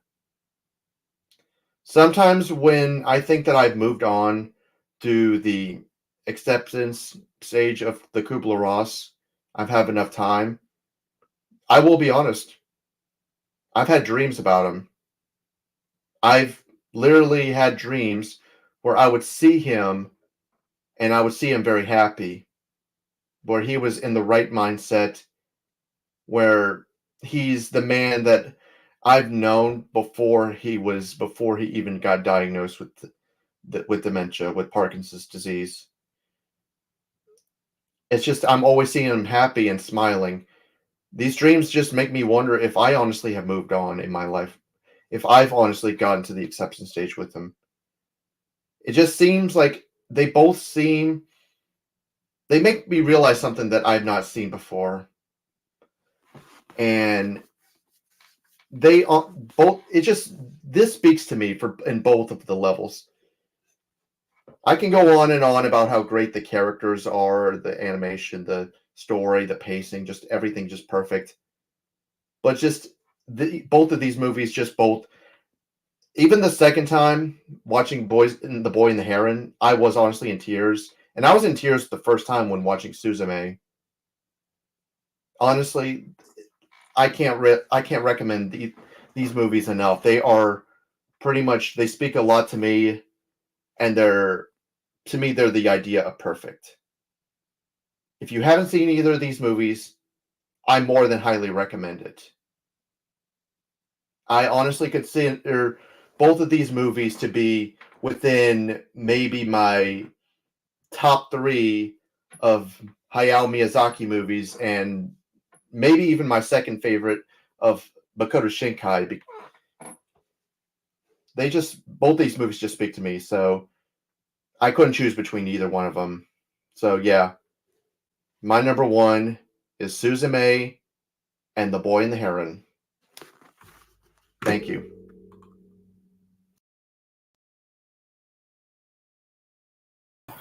All right.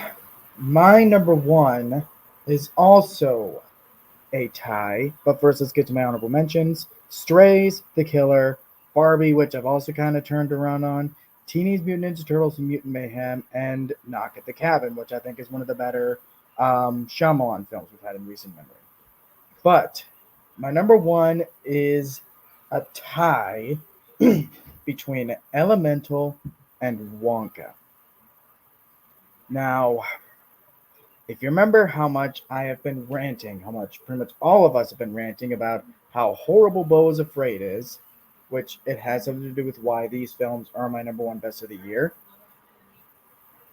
you already know what happened. Like, this has just been a horrible fucking year for me, a depressing year. And in a year that was very depressing, these are the 2 movies that just stood out most to me as just the films that filled me with the most joy and happiness that I have had all year as far as movies. And talking about Elemental, whereas something like Soul as a Pixar film felt very different and adult and against type, Elemental felt very comfortably familiar Pixar, but in all the right ways. I love the way the animation looks. The characters with Ember and Wade and their romance felt so genuine and believable. Even if it's predictable, I don't mind predictable so long as it's well written and I care about the characters. And then you have all these interesting little side characters and their little plot points going, and just what the film has to say about parental expectations and how love can come from wherever. It was just a fun, joyful Pixar experience, man. It just and again, like at that point, it was just something I needed. Then Wonka. Oh boy, where do I begin with Wonka? As I've already mentioned, it's been a very depressing year where it just felt like everything was going wrong. We had more losses in the family this year. I was still struggling to find a job, and it was not the year for me.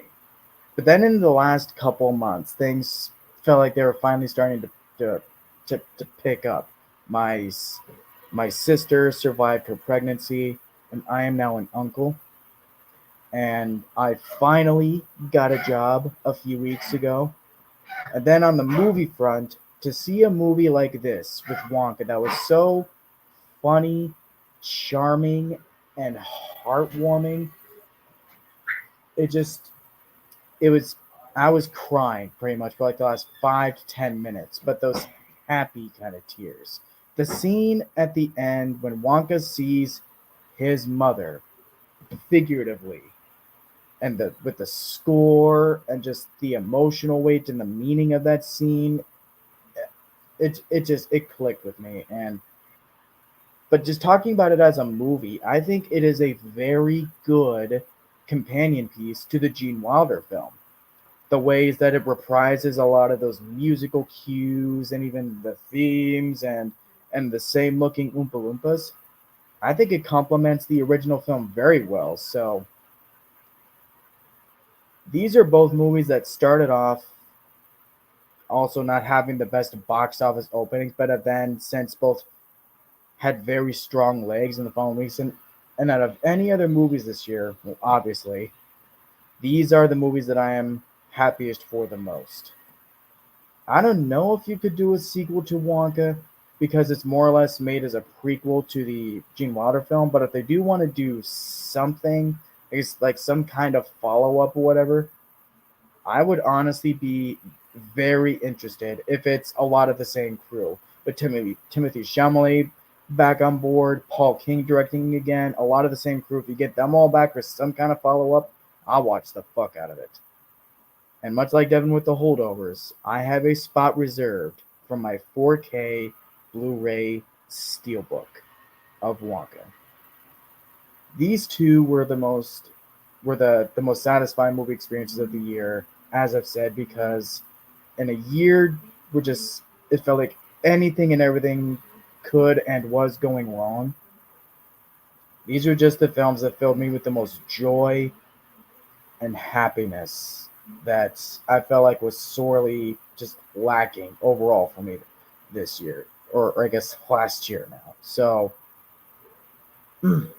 yeah, number one, the first time any movies have ever tied for me, and I usually do not keep ties without purpose. So there you go. That's my number one.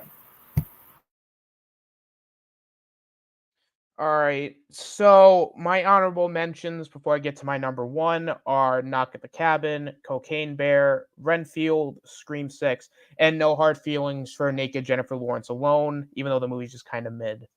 Now it is time for my number one, and I am gonna try and keep it not as long because I do realize we're close to the 4 hour mark. So my number one's kind of predictable, and that is Oppenheimer. This film I literally just watched today, and it easily became my favorite film of 2023. I mean, this film, for context behind it, like I'm a bit like I love learning about history, and World War II is probably one of the more interesting pieces of history besides for the Vietnam War for me. And so going into Oppenheimer, I was very interested. You had Christopher Nolan doing the directing, Cillian Murphy, Robert Downey Jr., like this A-list cast, and the trailers were great, and I was really looking forward to it. And my God, did it not disappoint. And I consider it like, I hate using the term masterpiece because movies are subjective and not everything's perfect.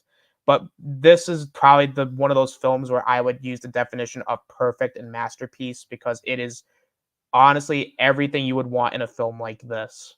The acting from everybody involved was great. Cillian Murphy, I thought was excellent.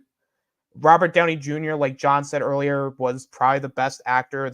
Was probably some of the best acting in the film. Emily Blunt, Matt Damon, like everybody does a great job. And the fact that they got Josh Peck and Roderick from Diary of a Wimpy Kid, I thought that was genuinely that genuinely put a smile on my face because I was like, oh my God, it's Roderick. It's because I grew up with those films, and seeing him get like a big role like this, even if it's a small role, I thought was really nice. The special effects, I think, look absolutely gorgeous. I think they're practical. I believe because I know Nolan doesn't really like to do CGI, but the practical effects, like, and if they merge it with the CGI, I think looks amazing. Uh, Especially like I think Devin brought it up earlier, where like they were all like he was doing like this whole like everybody was congratulating him and like he's doing the speech, and then like it's showing the effects of the atomic bomb being dropped and seeing everybody like almost evaporate before his own eyes. Like it's genuine. It's a terrifying thing to really think about because I think like Oppenheimer pretty much said it best, and I'm gonna try and condense it into words. It is one of those things where the atomic bomb was created to help end World War II and be like a deterrent, but at the same time, what should have been our greatest like protection could ultimately end up destroying the world, which is indicated towards the end, where you see like kind of like what Oppenheimer believes is the future, and like seeing like these missiles being launched and like seeing the world destroyed. It's a scary thought to think of, and it really, as a philosopher, like because I take a I'm going for a philosophy minor for school. It's genuinely one of those scary things you think about, like it could happen. Like, I mean, it's dangerously close to happening now. And it makes you think about, like, just life in general, and it's scary. But I think Nolan does a great job at showcasing like the atomic bomb and its after effects. And the editing and pacing of the film I thought was great too. Like not once was I bored. Like I genuinely was like so ingrained in what's going on. Like it's I don't know how like unlike another 3-hour film that came out like this year, which I think we all know what I'm talking about. That film like it was so needless. Like a lot of it could have been cut down, but here it actually works. Like everything fit in. It balanced everything out from Oppenheimer building the atomic bomb to his complicated relationship with Emily. I think no, it was Florence Pugh's character. I forgot her name, but I mean it genuinely is probably the perfect film. I would completely recommend it. I'm so bummed that I never got to see it in theater because this is a theater film. Like this is a film you go to the theater and see, and it would have been an IMAX and it would have been perfect. But I'm not going to cry over spilled milk because being able to experience it, it's such a glorious film, and I definitely recommend it to anybody who hasn't seen it yet. If you're a big history fan, definitely go check it out. Or even if you're a Nolan fan, because I would say this is Nolan's magnum opus. I would think like you can't get any better than this. I can't recommend it enough. Oppenheimer is my number one. Goddamn, great film.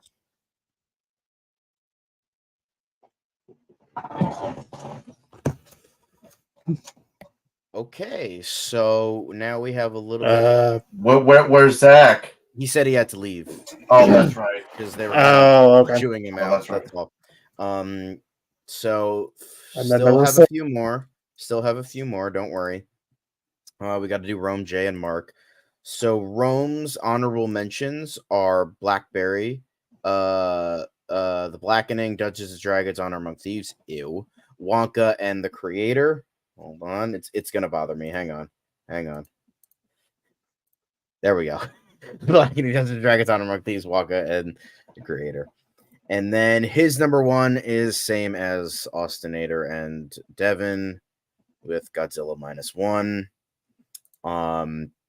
So then we move on to Jay. He didn't give me any honorable mentions. I asked, but he just never gave them. So his number one is Oppenheimer, same as Austin's. I guess I'm the odd man out. So Oppenheimer is his favorite of the year. And then we finally get to Mark. His honorable mentions were Priscilla, Nimona, Talk to Me, No One Will Save You, and They Cloned Tyrone. I heard that was really good. I'm going to put that on the list. And then same with Jay and Austin. It's Oppenheimer. His actual best of the year, he thinks is Best Picture, his actual favorite, not an Anatomy of a Fall. This is his favorite of the year, and he thinks it's the Best Picture of the year. So with all of that, thank you for joining us for this very long stream. Sorry, movie and cartoon fan. Yes, thank you, Rob. Keep reminding me. He did honorable mentions. He has 8 of them. Gran Turismo, Living with Chucky documentary. I heard that was good. Super Mario Brothers movie. Hunger Games, Ballad of Songbirds and Snakes. Greatest Days, never heard of that. Tetris, A Man of Culture. The Creator. And then finally Guardians of the Galaxy Volume 3.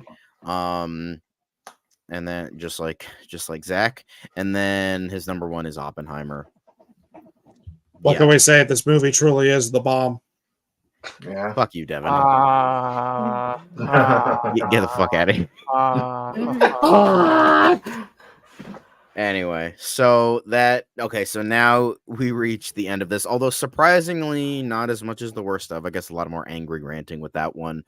We did lose a few people along the way, but that's okay. So, and then there were 4. But that happens. Shitty internet. People have to get the hell out. Things come up. It's a shame. But we're glad you stayed with us. If you did stay with us this entire time, We love and appreciate you, whether you or if you're watching this after it being live. We love and appreciate you too. Sometimes, you're busy. You can't watch it live. That's okay.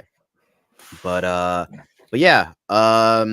The next stream we have is most anticipated of 2024. Nothing we really watched this month was anticipated for us, so we decided to just wait and just do it later, and it's going to be hosted by him unless something happens, and then it'll be hosted by Rome. But most likely, Rob, you're good. So, but that is it for the time being, and then we'll get to normal movie reviews after that. No more 4 to 5 hour streams for a while. But yeah, that should be it. Anything else to say, gentlemen? Uh, No. Okay. Don't. Oh yeah. I wanted to ask this. What was everyone's total for beer? Oh, Mine was shit. 110. What's the cutoff date? Like right now or the Wait, what is this just for? Like how many new release movies we saw in 2023? Oh, I saw 56. are we including 2023 releases that we saw within the past week or so too, or is it just or is the 30 or is it like after the 31st of December was the cutoff? After 31st. Shit. Let me take a look. Yeah, I think it was like 56. Because I think I included one. Because I think I included some that I wasn't able to see in December, but I You ended saw up almost seeing. exactly double of me, Devin. You saw 110. I saw 56. Okay. Almost double. So I guess the ones I saw in January doesn't count. Is that right? That's not gonna include them. Well, then it would be 110. So Hey, we're tied. Ooh, hmm. interesting. And that is why all of our viewers should get Regal Unlimited. That way you can see a lot more movies like we do. No. AMC Stubbs A-list.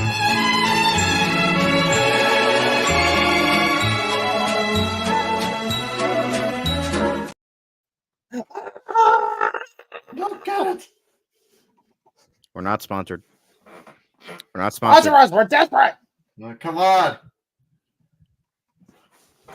We shamelessly plug our brands. Yeah, we bend our asses to brands. We will bow to any sponsor. We will definitely bow to any sponsor. Almost any sponsor. It's okay. Anyway, Do you want to be sponsored by Raid Shadow Legends? Okay, as I said, almost any. So anyway, that is it for this stream. Thank you for joining us. Thank you for watching. I think we're good. So Yeah. see you next week. Bye.